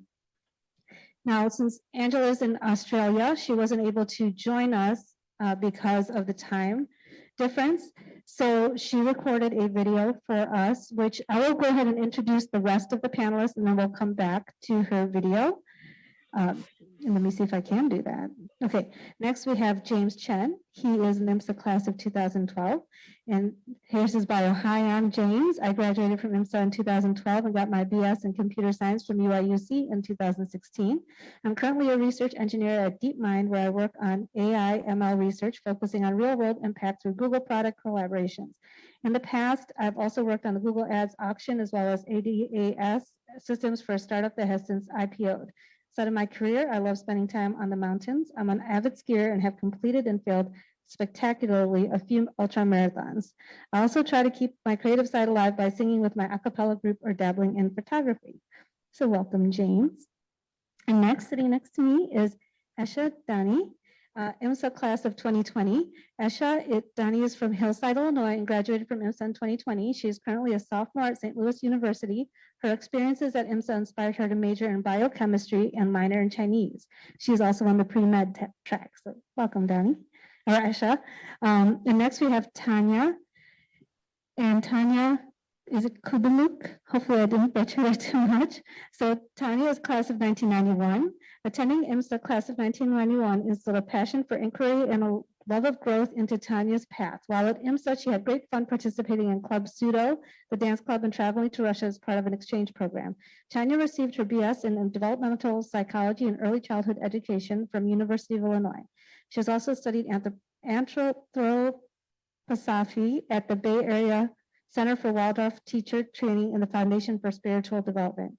She has been working and volunteering in the software engineering industry in Silicon Valley since 1998, and now finds herself volunteering at the San Francisco Internet Society and working as a data privacy manager at the Institute of International Education in the cybersecurity team. IIE was founded in 1919 as a nonprofit whose mission is to help people and organizations leverage the power of international education to thrive in today's interconnected world. Tanya has enjoyed volunteering for Tech Women, an IIE initiative, for 9 years prior to joining as well as substituting in the early education at her children's Waldorf school and participating in various other interesting projects. She lives in Marin County, California with her husband, children, cats, chickens, and garden. Slava Ukrainia. And we have Sebastian Ramos, IMSA class of 2021. Sebastian graduated from IMSA in 2021. He is currently a freshman at DePaul University, majoring in film. Sebastian is a member of the Interchorus a cappella group at DePaul. While at IMSA, he was a residential student life leader at RSL for 1507, a member of Mod 21 a cappella group, a board member of the Film Society, drama club president, and a promise tutor. And last, we have Minji Ro, class of 2002. Minji is the co-founder and co-CEO of Parity, powered by Evolution of Sports, which exists to get pro women athletes paid billions of dollars and be paid more than the 0.4% of the global sports sponsorship market they are currently receiving. Before co-founding EOS, she worked for 12 years at Deutsche Bank, Goldman Sachs, and Bank of America Merrill Lynch within investment banking and equity derivatives. Minji received a BA in mathematical methods in the social sciences and economics at Northwestern University and authored a senior thesis entitled NBA versus WNBA, the pay disparity in professional basketball. Minji lives in the suburbs of New York City with her wife Philippa, their twins Chippy and Alex, and Schnauzer Harry. So thank you very much to all of these alum that are joining us today. We do get a lot of questions from parents and guardians about what happens to the students after IMSA. What is life like? So by having this wide range of alumni with us today, ranging from the 1990s to most recent, we hopefully can get some of that answered for you. So let me go back to Angela's video. It is a short video. So hopefully all of you can hear that. So let's Hi, I'm Angela Chen, and I graduated from IMSA in 1993. I'm not able to join the Zoom session because of the time zone difference. So Maria asked me to record a short video about my experience after IMSA, and she gave me a few questions to answer. So the first thing I'm going to talk about is what did I do immediately after graduating from IMSA in 1993. I ended up going to Cornell University to get my undergraduate degree in Human Development and Family Studies. And then I went to University of Minnesota to get my master's in Human Resources. and then went to work for Ford Motor Company, and then for a couple of years, and then Marathon Petroleum for the rest of the time, doing pretty much HR work, human resources. And I did that for about 17 years. And it took me to places like Minnesota and Texas, and then Equatorial Guinea, West Africa. And along the way, adopted my former partner's son, and he is now 26 years old. He's married and he's living in Minnesota. What am I currently doing? I quit my job in 2017 and moved to Australia. So I'm currently living in Melbourne. I'm in my final year of my PhD program at the University of Melbourne, and I'm studying compassion and suffering through the way businesses implement HR practices. In terms of life skills that I learned while I was at IMSA, one of the really basic ones that was still important to me today is when my RC Gretchen suggested that I just write down like all the stuff that was going on in my life at the time, because I was feeling so overwhelmed and stressed out. And to this day, I still write to-do lists to keep me sane. Another one that I think is probably common to quite a few IMSA students is the creating and maintaining of friendships.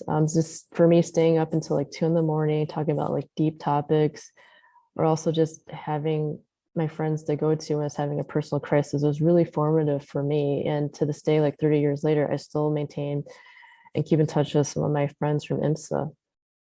But for me, by far and away, the biggest life skill that I learned the hard way is that there are many different types of intelligences. You know, I was a top student at my high school before I went to IMSA, and IMSA made me really question whether I was smart or any good at anything, since so many of my peers seemed to do much better in classes, or they ended up going to even more prestigious colleges than I did. But I learned that just because other students are smarter at some things doesn't mean that I'm not smart. I just needed to find what I was good at and what I was passionate about. In terms of advice I'd give to current IMSA students and or parents, I'd say even though the goal of parents and students may very well be to achieve academically and pursue a successful career, I feel that what's just as important is to allow students to find their authentic selves. What is the gift the student is meant to contribute to this world that gives them meaning and purpose? It could be something like a doctor or a professor, but it could also be a parent, you know, being a mother or father. What matters more is that the IMSA student lives a life of joy and purpose in whatever way they find is authentic to them, instead of trying to be like everybody else and trying to fit in. And as a parent, I urge you to support your child in that journey to find their authentic selves. And if you're a student, use IMSA and life after IMSA to explore yourself and the world, find yourself. IMSA provides so many opportunities, really, really amazing experiences. But I'm not just talking about classes, I'm talking about clubs, and I'm also talking about maybe other service work that you can do to learn about the world and yourself. Because life after IMSA can be wonderful and beautiful. It was for me, and I think it can be for you as a student as well. Thank you.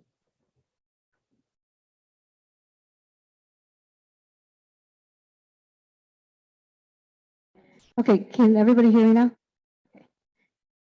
We do apologize if there were issues with the sound, but we will be sending out the slide deck with the video on there.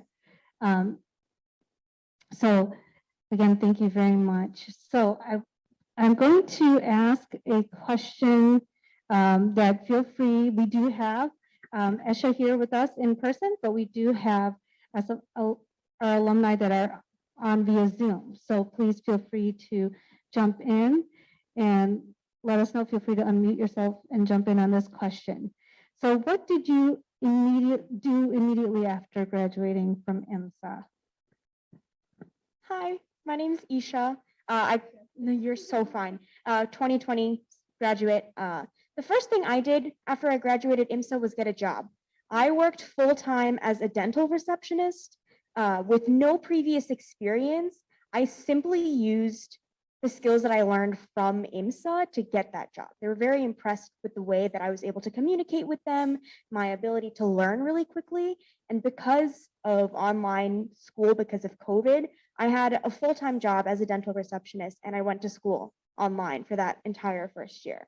So that's what I did straight out of college. Okay, Well, it seems like high school, not college. well, it does seem like IMSA is a college sometimes, right? Okay, so how about if we have one of our other alumni jump in?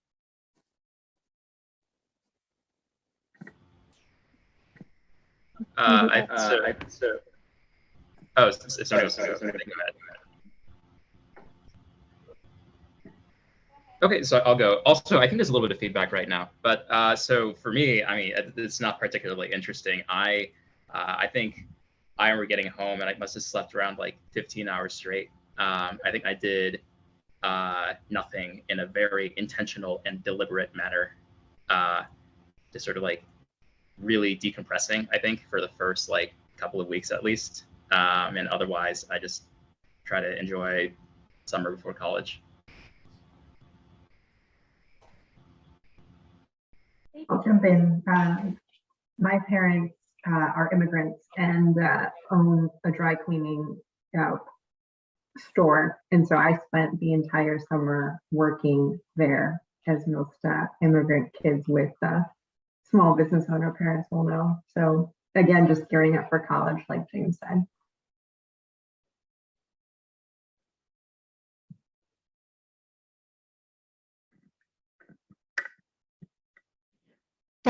Dr. Alvarez? Can you hear me? Yes.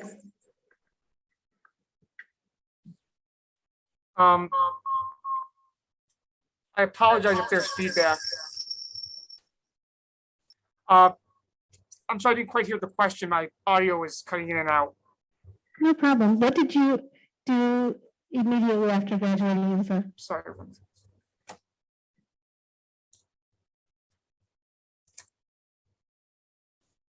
Hello? We love those.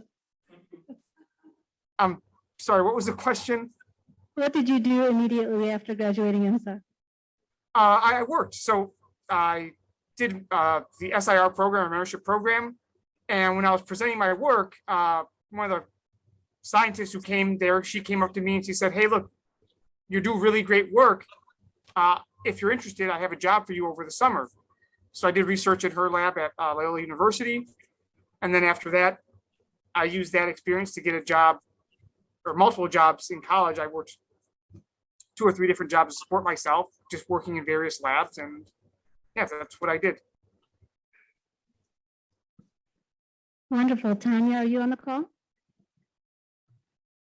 Yes, I'm here. So I worked as well. I actually stayed with a friend in Chicago because I was from Southern Illinois. So that was, 6 hours away from IMSA. So I stayed in Chicago with a friend of mine from IMSA so that I could work and save up money for college. And I started at University of Chicago and then went to SIU and then graduated from U of I. So I moved around a lot. I spent a lot of time figuring out, what I wanted to do.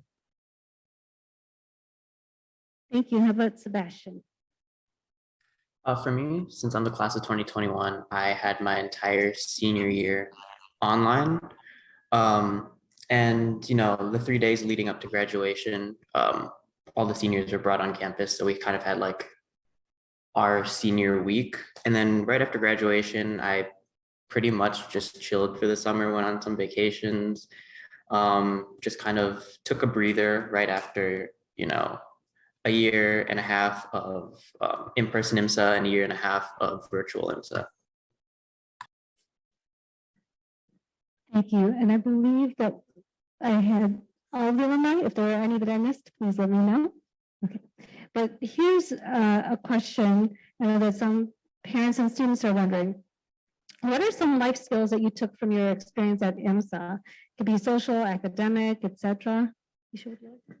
Okay, so socially speaking, I think that I really learned how to communicate with people because of my experiences with IMSA, not only with friends and teachers, but professionally going into interviews, I knew what I needed to talk about. I knew how to show that I was an excellent person while also being humble at the same time. I think without those experiences, I wouldn't be where I am with the opportunities that I have. Academically, I learned my learning method. I failed at IMSA so that when I went into college, I knew how to learn, I knew what I needed to do so that I could succeed, if that makes sense. Thank you. Those are great skills. And then Sebastian, how about you? For me, what I took most from IMSA, if you guys didn't know, I'm a film student at DePaul.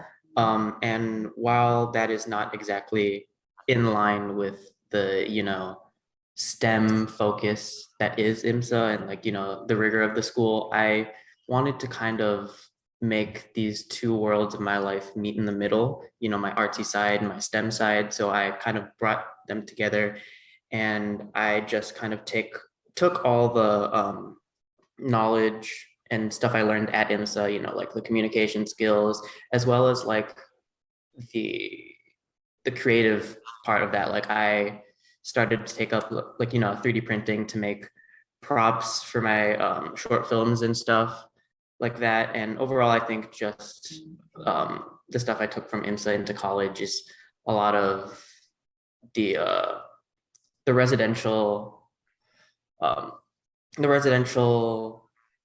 ways of living at IMSA and trying to, sorry, I'm just kind of speaking from my mind here. Basically, I just had all this residential experience at IMSA and just kind of transferred it into this, this environment where everyone else is kind of lacking that experience. So I'm kind of already well prepared for it. Thank you. And Tanya? One of the things that I got out of IMSA that has served me very well since then is this ability to question and think. And I'll tell you a story. When I was applying for my first IT job many years ago, they said, hey, if there's some kind of problem happening and, how are you going to address it if you don't really know anything about it or what's going on? And I said scientific method, and that got me the job. And so just the ability to question and think and understand how to break down, problems and create solutions. I think it was really IMSA that taught me how to think that way and just be open-minded. Thank you. James?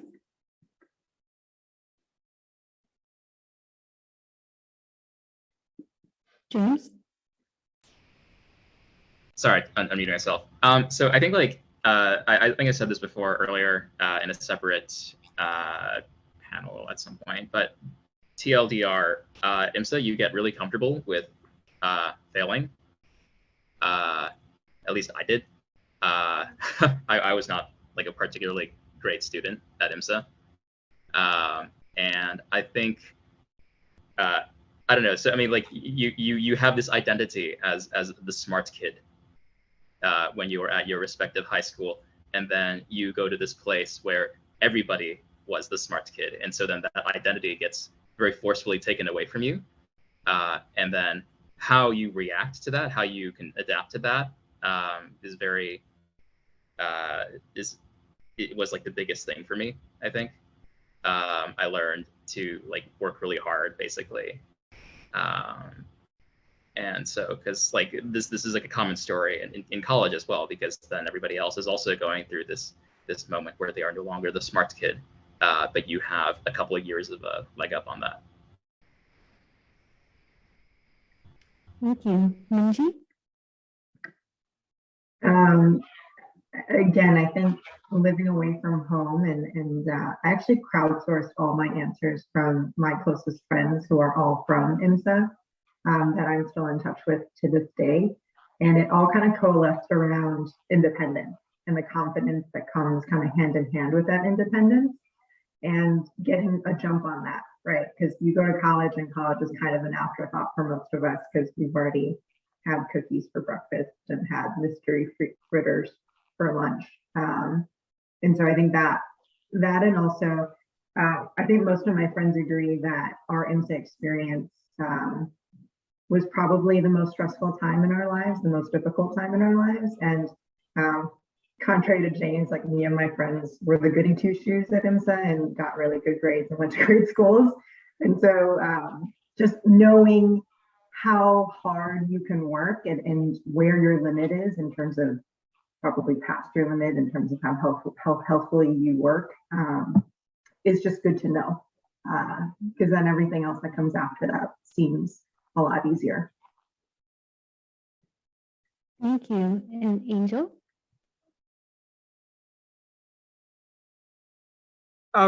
Because my audio is having issues, I'm switching devices. Can you hear me? Yes. Okay. I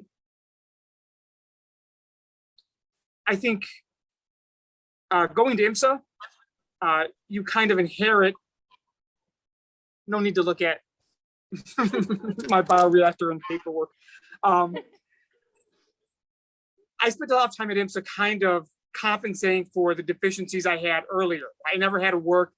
School was always easy. Then you get to IMSA and you're like, oh, wait, like someone else said, you're not the smartest one there. This work is challenging. You can't just BS your teachers. And then you spend college kind of sad that you don't have that same IMSA experience. And at the time I was working to support myself.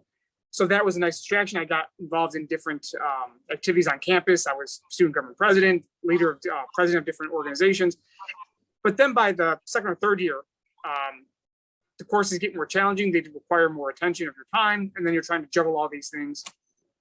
So that was difficult. And you kind of long for that IMSA utopia that you took for granted so many years ago. Thank you. Thank you. And so there was a question in the chat. And I know that it's been answered by a couple, but if anybody else wanted to jump in, did you feel that it was easy to work part-time throughout college or just summers? I think that IMSA really teaches you how to manage your time and helps you learn what you're capable of doing and what your limits are. I think someone said that before, and I totally agree with that. And because of that ability to learn how to work efficiently, it's a lot easier to say, I can take on this task, I can work this job, right? That's one of the things that I was able to do freshman year of college. So I worked during college, and I think it depends on the type of person you are, but I think IMSA helped with that for sure. I think that's a question. And Angel, go ahead. It also depends on the nature of the work that you're doing. Now, there are some college jobs where you're a receptionist or you kind of have a lot of downtime, in which case you could study and do your homework. And if someone comes in, you can help them get situated. But there are other jobs where it's a real burden, where you're engaged with something every minute of the time that you're there. And those jobs are difficult. So it's not just do you work or not work. If you have to do that, there's a lot of advantages. You get to get better at being independent, but also make sure that you pick a job that promotes your development. That's not going to be necessarily a burden on your time and your energy, but that gives you flexibility and is going to help you be successful. So if you're working at a library and all you're doing is occasionally checking out books for people, but you can read during that time because it's quiet, that's a great job. If you're working like for a telemarketing company where you're just on the phone 24/7 and that's all that is, that's maybe a bad job for you. I worked in a lab, so I got that lab experience. It definitely was helpful when you apply for jobs later because it's toward your career. So I looked at it more for that perspective, and I needed the money. So Thank you. And then for our audience members, if you have any questions for the alumni, feel free to put it in the chat or go ahead and unmute and ask them. What are some tips or advice that you would give to current IMSA students and or parents, whether it be that, having the experience right now or what to expect afterwards? While you're at IMSA, as an IMSA student, take advantages of the opportunities that you have. That's one of the things that I regret not doing. I was too afraid to do some things. Like, for example, I was too scared to do SIR. And I really wish that I had, because I know all of my friends who have done SIR are so excited to go into college and start doing research because they've had that previous experience. So take advantage of what you have and accept the failures that you unfortunately come across, because IMSA is sort of set up so that you do fail. Because when you fail, that's when you learn the best. That's what I found. And it was really hard for me to say, you know, I did fail at this, but when I come across it next time, I'm going to do so much better. I think that's also allowed me to breeze through college just a little bit, because I know what my capabilities are and what I need to do when I fail. Yeah. And for parents, support your kids. They're struggling a little bit, but also thank you for being IMSA parents. It's a difficult task. You know, my mom tells me about that, and so thank you. Thank you. I'd like to add to this. You know, I have a 15-year-old daughter who's going into her sophomore year of high school next year. And I've been thinking a lot about what it was like for me when I was 15 and started at IMSA. And I'm kind of echoing what our previous friend said, but one of the most important things that I think, you know, you can do as students and parents of IMSA is realize that even though this child in front of you seems like so smart and they've got it all figured out and everything, there's still a child, there's still a kid. They need a lot of, it kind of changes from, you know, making sure that your children have enough to eat and they're fed and housed and educated. It kind of changes to, you know, is this child okay? Are they emotionally okay? Are they in a situation where they're being supported? I find myself really focusing on that as my daughter is in school and reflecting on my own IMSA experience. The most important thing that I think you can all do is support the emotional and mental well-being of the student, because it's IMSA, you know, you're learning so much, you're exploring all of these opportunities, you're also on the cusp of becoming an adult and becoming, you know, responsible for yourself fully. And you really are laying down the foundation for the rest of your life. And so you don't need to, you know, I know there's a lot of emphasis on like getting into the best school and having the best, you know, grades and all of that kind of thing. But the most important thing in my mind is that the kids are happy and healthy, and that you should be both focusing on that throughout the time at IMSA, and take a step back if it's needed on some activity or whatever to make sure that that happiness and health is maintained.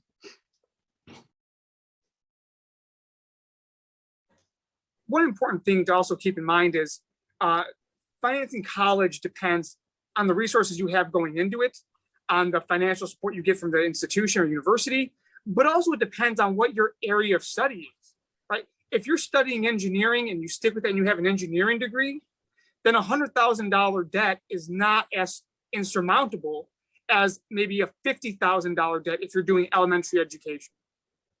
So essentially where you end up also matters. So when you look at college financing, you have to look at all those things. One of the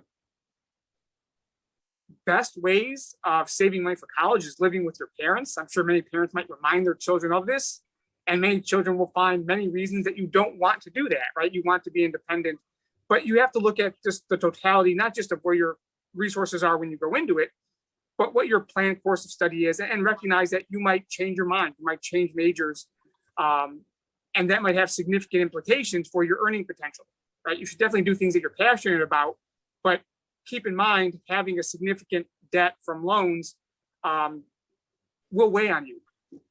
So just some more information for parents who don't want their kids to leave the nest. And when I meet with the students, I'll tell them other reasons why you might want to leave the nest. So I would also add, oh, sorry, go ahead. Oh, thanks. I'd like to piggyback on what Tanya said, because I was struck by how every single one of my friends who are successful by our parents' measures, right? And most of them are Asian, to give you a barometer.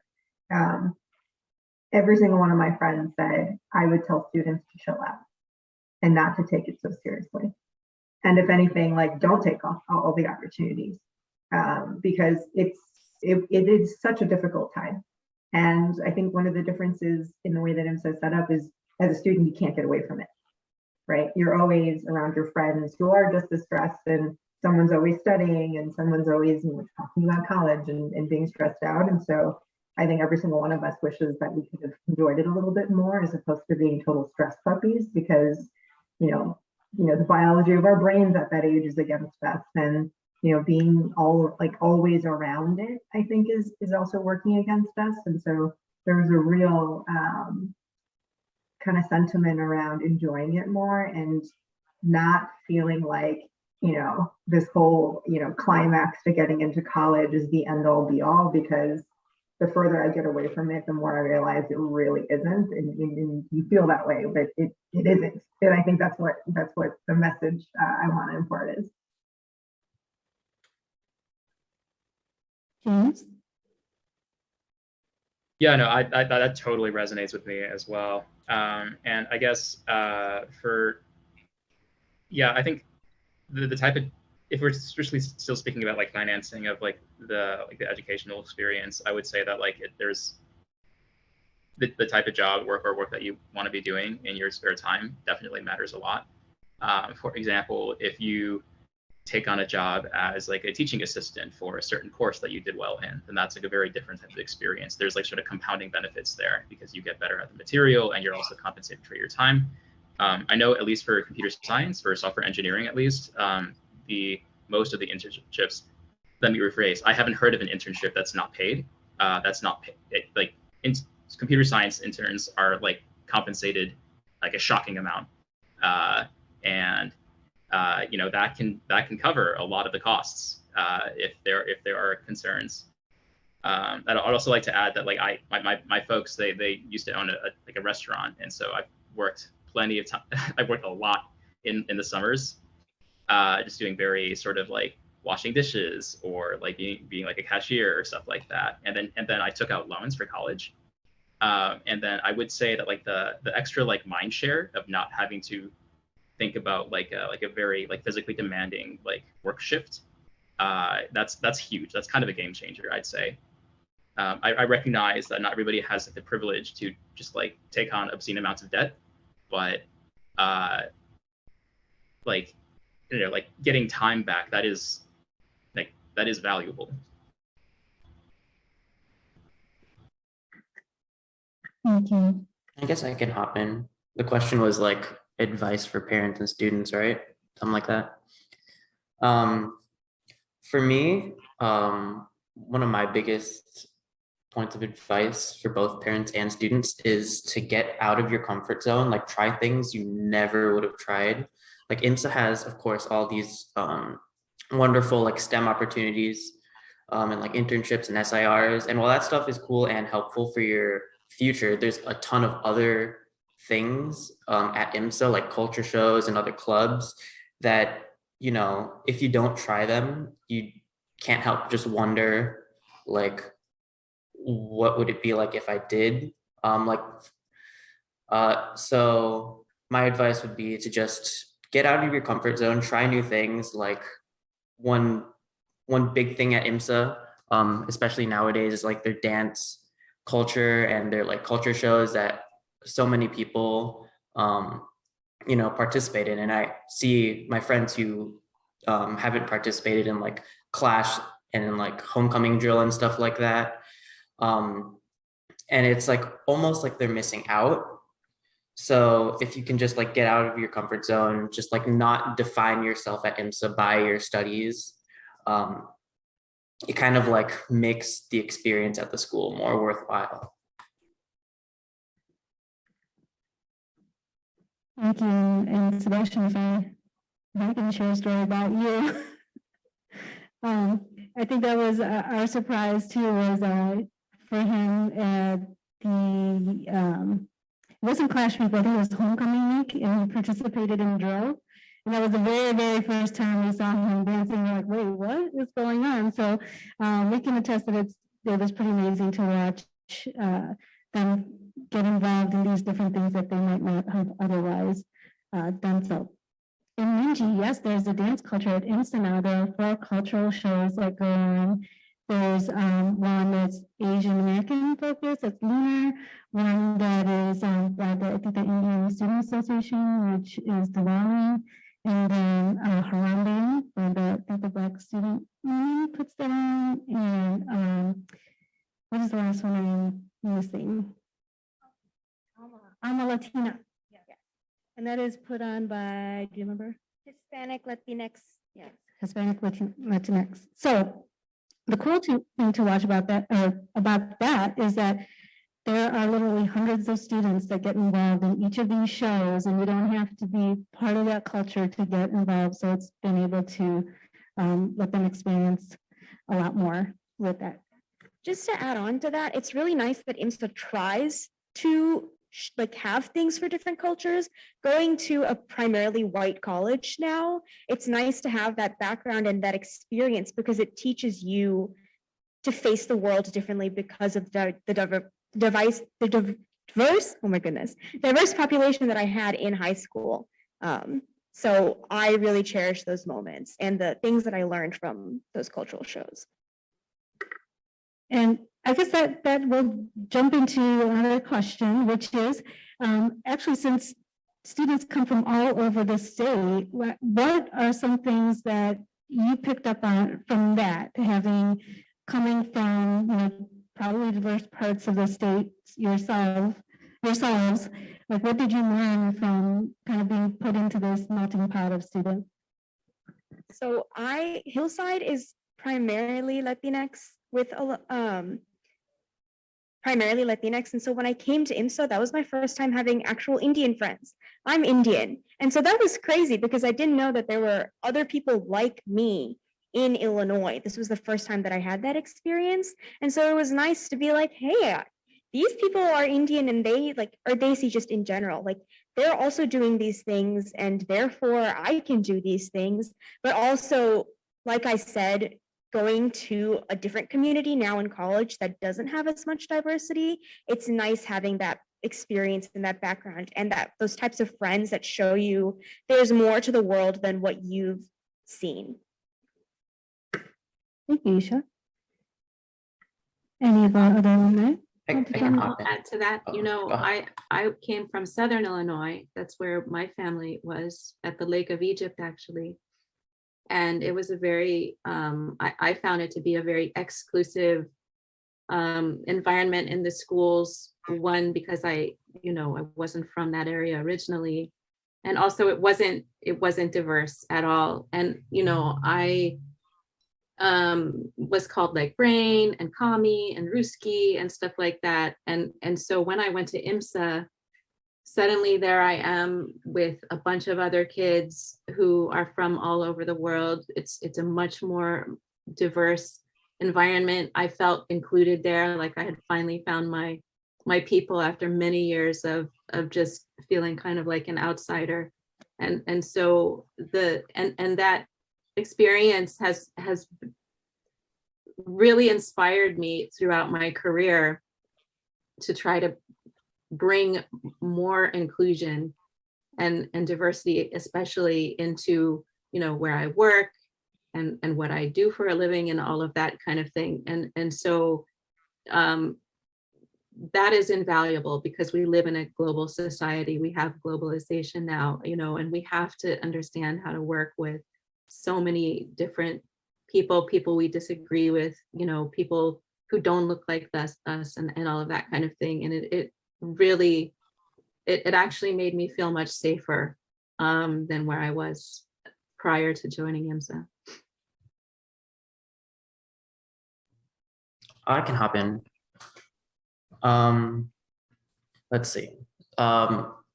Obviously, because IMSA takes students from all over the state, there's, the racial and ethnicity diversity among students.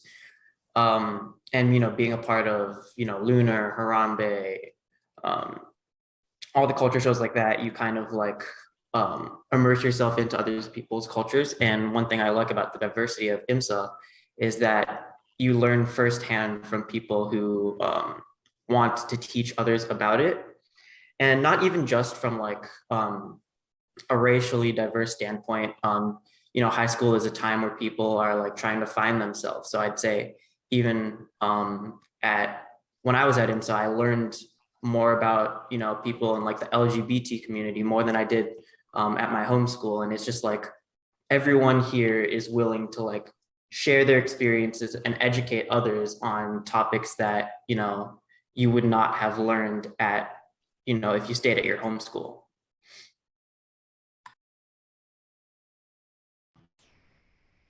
I think I would echo a lot of what's already been said. So for me, so I grew up in a town where I was the only person, not literally, but effectively the only person in my class that was not white. And there was a sort of, and you know, there were like slurs every once in a while growing up, right? And so I learned to disassociate my identity from being Asian, because like leaning into that sort of like cultural identity was received poorly in my hometown. And then going to IMSA, there was a lot more like natural space to sort of open into that, to sort of like lean into that more, because they're like people from all sorts of backgrounds at IMSA. It's almost like my friend group, at least at IMSA, was almost like comically diverse. Like it was like straight off of like a college brochure or something like that. And it was like, it was by far the most like diverse friend group that I've ever had. It's kind of shocking in retrospect, actually, because people do tend to like clump together kind of organically. But I don't know, it was very, very, very easy and very, very nice at IMSA.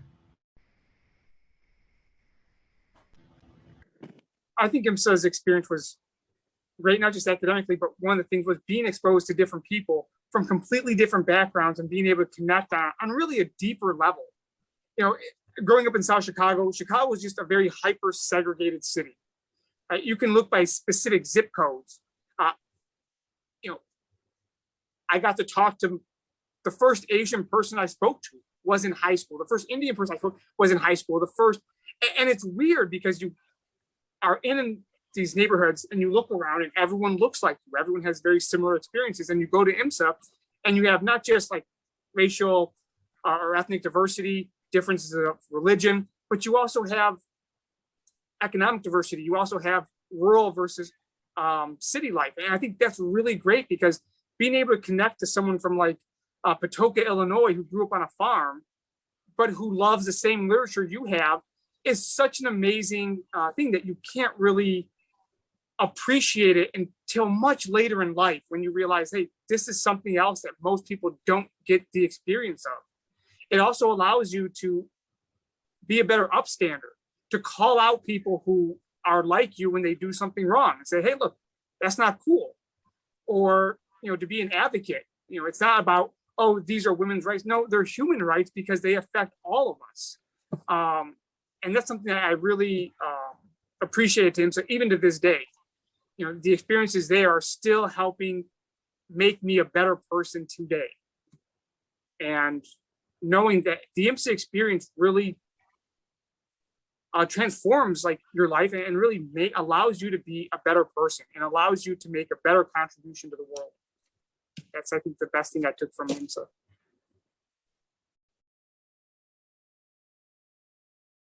Thank you so much. Oh, we have, Jen, I wasn't sure if you were doing a celebration one or raising your hand, but anyway, thank you, all of you, for providing that insight.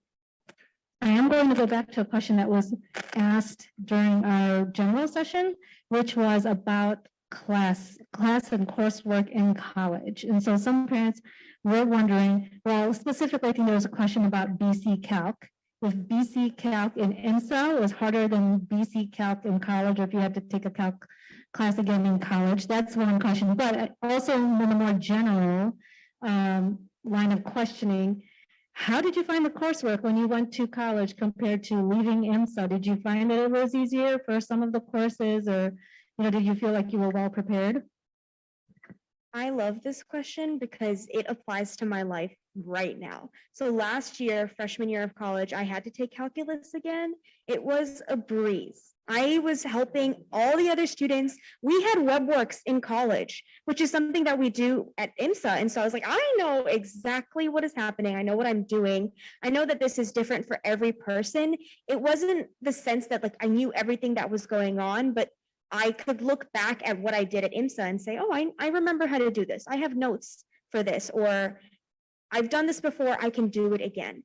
And I think that that experience of I've done this before, I can do it again, really was the most impactful. So I didn't breeze through calculus at IMSA, but because of the failures that I had at IMSA, which is a recurring theme that I have, I was able to just succeed in college. One of the things I did this past year was take organic chemistry, and we have organic chemistry at IMSA. I know that not everyone takes it, but it wasn't necessarily I learned how to do organic chemistry at IMSA. I learned how to study for organic chemistry at IMSA. I learned I don't like remember, oh, I remember this from IMSA. They taught me this, but I was like, I've done this before.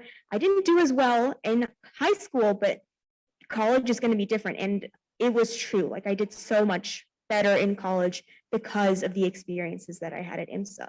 Another thing was that labs at IMSA are really well prepared for students, because the first year of college, I was all online. So all of our labs were also online.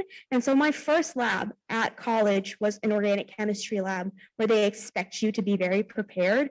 And I was like, oh, I've done this at IMSA before. Even if I don't remember how to do it, I know that I've done it once. I can do it again. So that's sort of what has made me so prepared for college, is simply just knowing that I've done this, I can do it again. And all of my other friends who didn't go to IMSA in college refused to believe that the experiences work-wise are the same, but all of my friends who have gone to IMSA know that it might not necessarily get easier, but it's not going to get harder. That's just my experience and my friends' experience, though. Thank you, Isha. Anybody else want to chime in? Yeah, sure. Kind of hopping off of that. One thing I noticed, because I'm not gonna lie, I took at IMSA more of like, not the easier courses, because it's IMSA, everything is a challenge, but I didn't take, the most challenging courses. But something I noticed among my experiences and my friends' experiences is that, in college, it's kind of like you're learning these, I'm talking about like for math classes, you're learning these lessons and then applying them. Meanwhile, part of what makes IMSA so challenging is you're not just learning lesson A and lesson B, you're learning about lesson A, like why it happens. You're kind of like proving why this formula exists and then connecting it into everything you've ever learned before. And because of that, that's kind of like, what makes IMSA a little bit more challenging, because you're kind of making sure you understand why this concept happens in order to understand it and apply it further.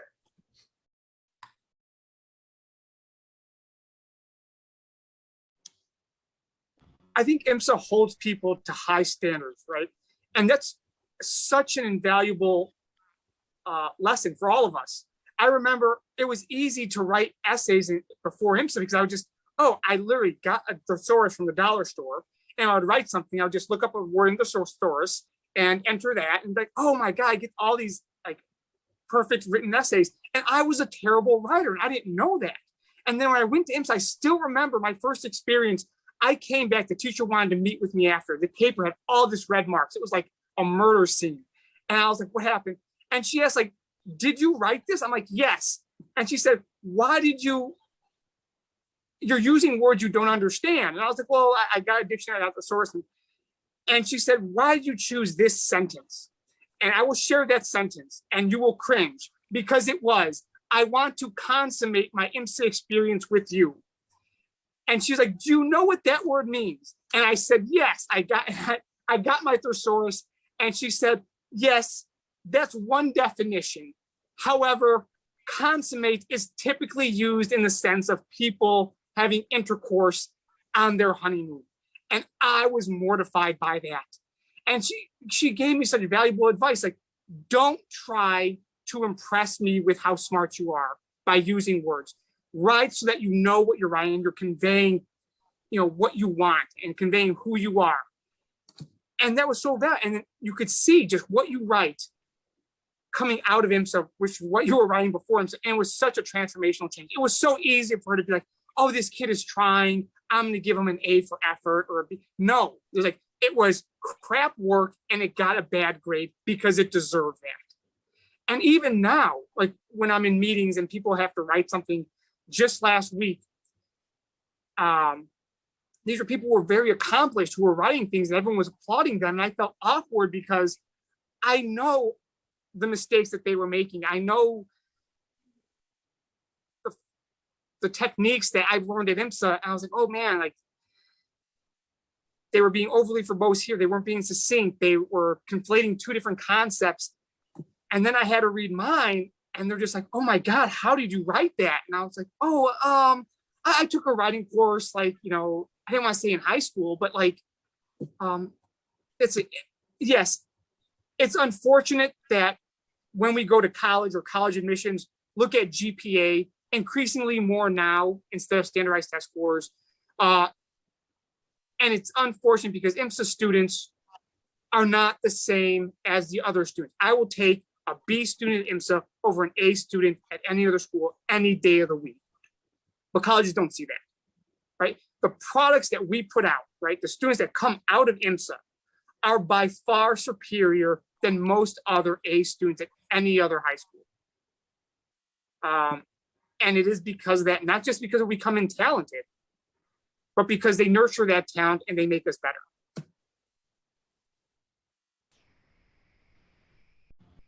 So one thing I remember about IMSA coursework was, for me at least, was that there was a lot of freedom on the teachers, the instructors' part to sort of run the class how they saw best fit.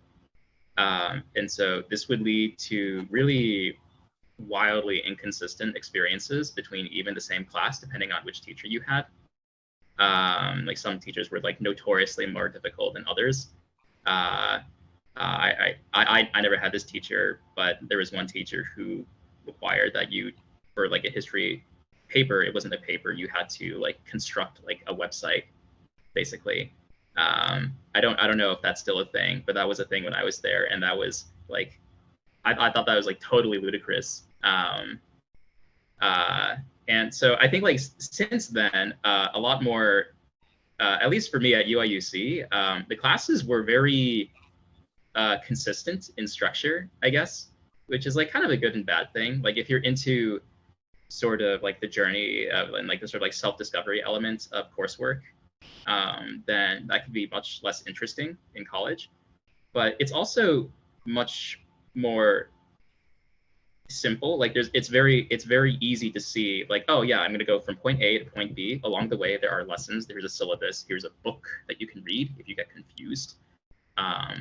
I recall being very frustrated with certain math classes at IMSA because if I didn't understand anything, there was just like this like worksheet where you had to fill in the blanks and rederive stuff, and that was like way more difficult than just like being told this is how it works, here's why it works.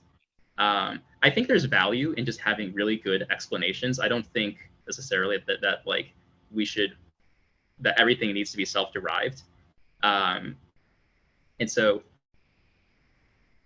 it's a mixed bag for me, is what I'll say. It was a mixed bag. I kind of want to hop onto that. A lot of the challenge sometimes comes from what teachers are teaching what, because I know some, when I was in a class, I had one teacher who was like, who I thought was really good at explaining something. And then I had friends who were in the same class, but had another teacher. And they were just, not following because their teacher doesn't explain it as well as, mine. And so one thing, this kind of goes back to the advice question, is that, at IMSA, obviously, one of the biggest pieces of advice is that you can ask for help. But one thing that that's not really said is that you can really ask anyone for help, if you have this teacher, you can still, walk into the math office and ask another teacher who teaches the class. You're not bound to your specific teacher. And that's what I know helped me and helped a lot of other people kind of understand concepts better, because we're getting another person's kind of perspective on, learning the subject.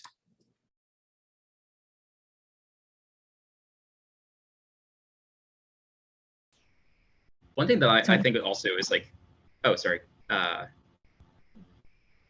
don't know if I cut somebody off.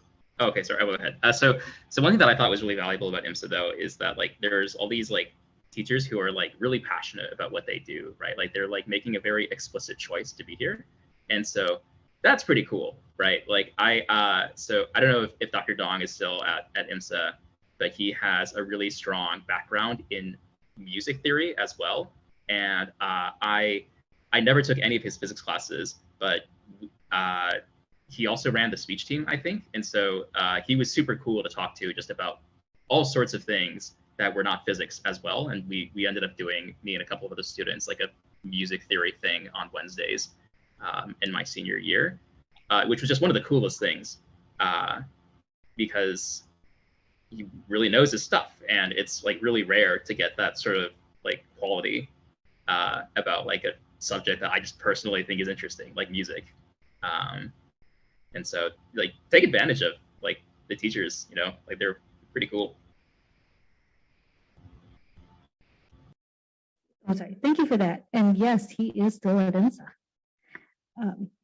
So thank you so much. And all of you have given so much great information to not only parents, but to students too. So we will be sharing this recording, so they will be able to take your words. And I'm sure we'll have some parents that will be showing this to their kids too, because you really have given us some great information. So I do want to take a few minutes, because I want to be mindful of your time today, to give each of you a platform to just say some closing words, if you have any. Hello. I guess my closing words to parents, I already kind of said this, but being an IMSA parent is hard. I've, talked to my mom about the things that she went through, letting her child go and experience this thing that she wasn't sure about. So, and I think people have said this before, the support that you give to IMSA students, I think, was it Tanya that said being there for them emotionally is very important. So thank you for taking the time to do that. And I think that I wish that I could go back to IMSA as the person that I am today, because I know that it would be a much better experience, but I also know that I wouldn't be the person that I am today without those experiences that I've had. And so if you're talking to your child about failure, like I said, the recurring theme with me is that I wouldn't succeed now if I didn't fail previously. And I think that IMSA really allowed me to do that. Okay, thanks. Thank you, Isha. And I'm going to go next to who I see, James. So I guess I have two separate thoughts. One is for parents and one is for students, I suppose. So for parents, I would, because I feel like IMSA is like this weird amount of recency, but not also very recent. So basically, I would encourage you to sort of, as much as possible, just like trust, just like put your trust in them, because they are basically, they are basically adults, and all their thoughts and opinions are like, like very well thought out and reasoned, and they merit like an equal seat in the table when it comes to like discussions and everything. I think like putting your complete trust in them is very important. And for students, I think I want to echo what Sebastian was saying earlier. Like just like try random stuff, like all the time if you can. There's literally like there's an algorithm in computer science. It's called epsilon greedy sampling. You can look it up later if you want to, where the mathematically optimal strategy to solve a game with like unknown rewards is to at random just do something, like every once in a while, just totally at random, do something regardless of how effective it is you think it's going to be. This is like a proven mathematically optimal thing. And I think that has really, really interesting implications on how to sort of like go about your life. Yeah. Thank you, James. Tanya? Well, you know, as a parent of a teenager, I have to respectfully disagree with James that the IMSA students are not adults yet. Of course, IMSA students are completely capable of, you know, all kinds of amazing intellectual and everything amazing. However, I really want to stress this. They still need support as they're still developing as teenagers. You know, from my understanding of pedagogy, like we don't really fully develop our adulthood until we're 26 years old. And so, you know, my advice is just focus on the health and happiness and all aspects of that. And then that's for the parents, of course. And then for the students, study ethics and do the right thing. That's my advice. Thank you. Angie?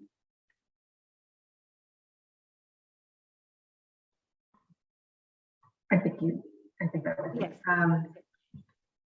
Nothing to add beyond what everyone else has said. And again, I'll just repeat, you know, the hard part is getting into IMSA, the hard part is making it through.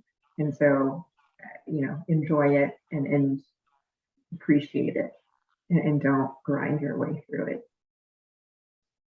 Thank you. And Angel?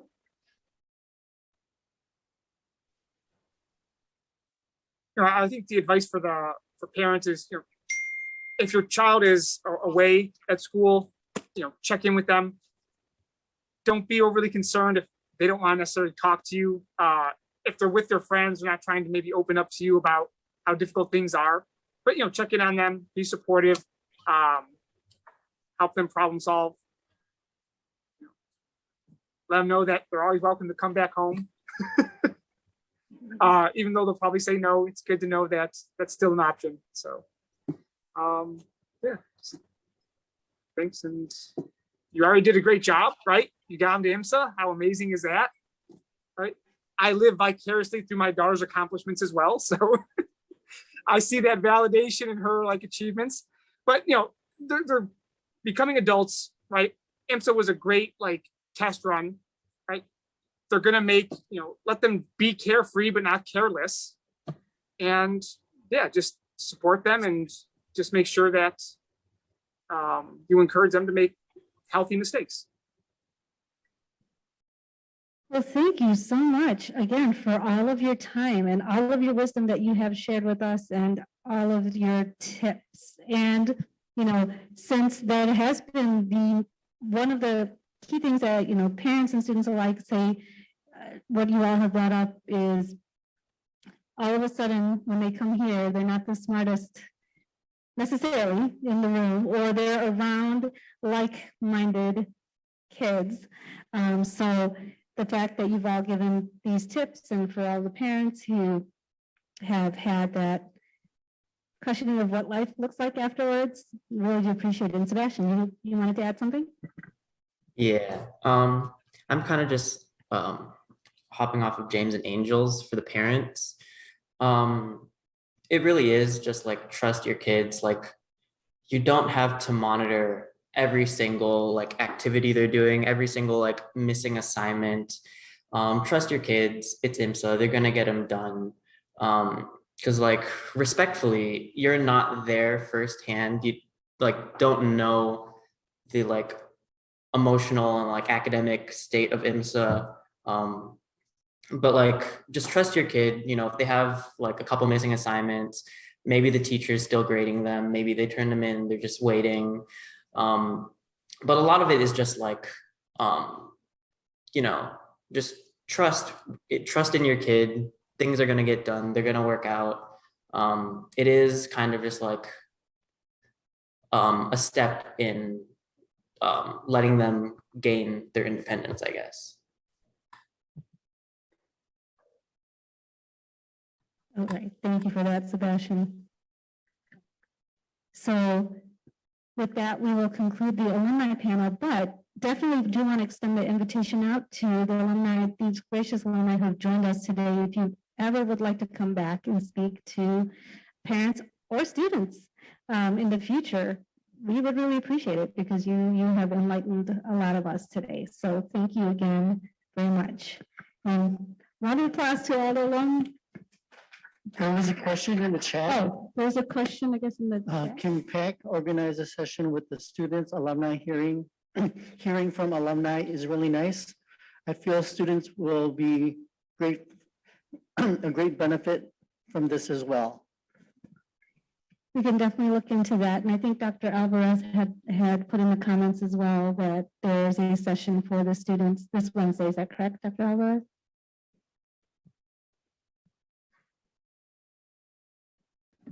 Yeah, I believe this Wednesday I'm going there to talk to the students. I think other alumni are joining us as well.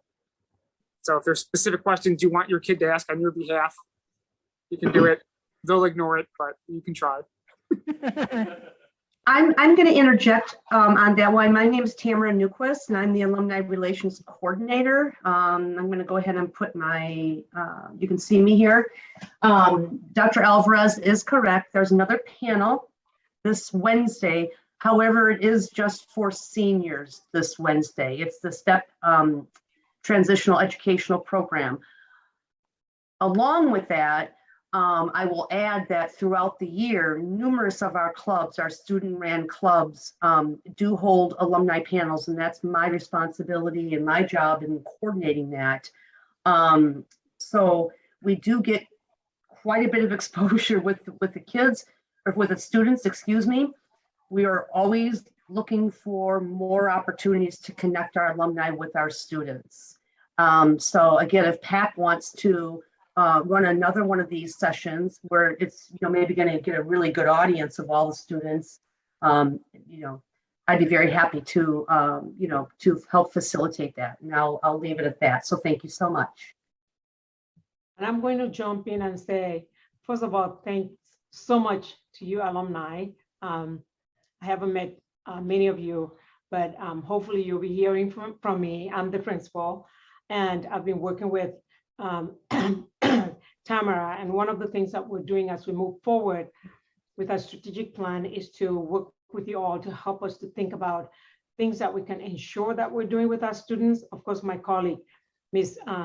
Katie Berger, works with me because from your perspective, the things that we need for you to help us so that we know and be intentional about. And a lot of alumni actually participated in focus groups that we did along with President Glazer. And so we are really looking forward to you helping us so that we can really improve the student experience at IMSA. So thank you so much. Thank you. And I would like to say a special thank you to Tamara, who helped to get the word out about this alumni panel opportunity. And so thank you to the alumni who did respond back and volunteer to be part of this.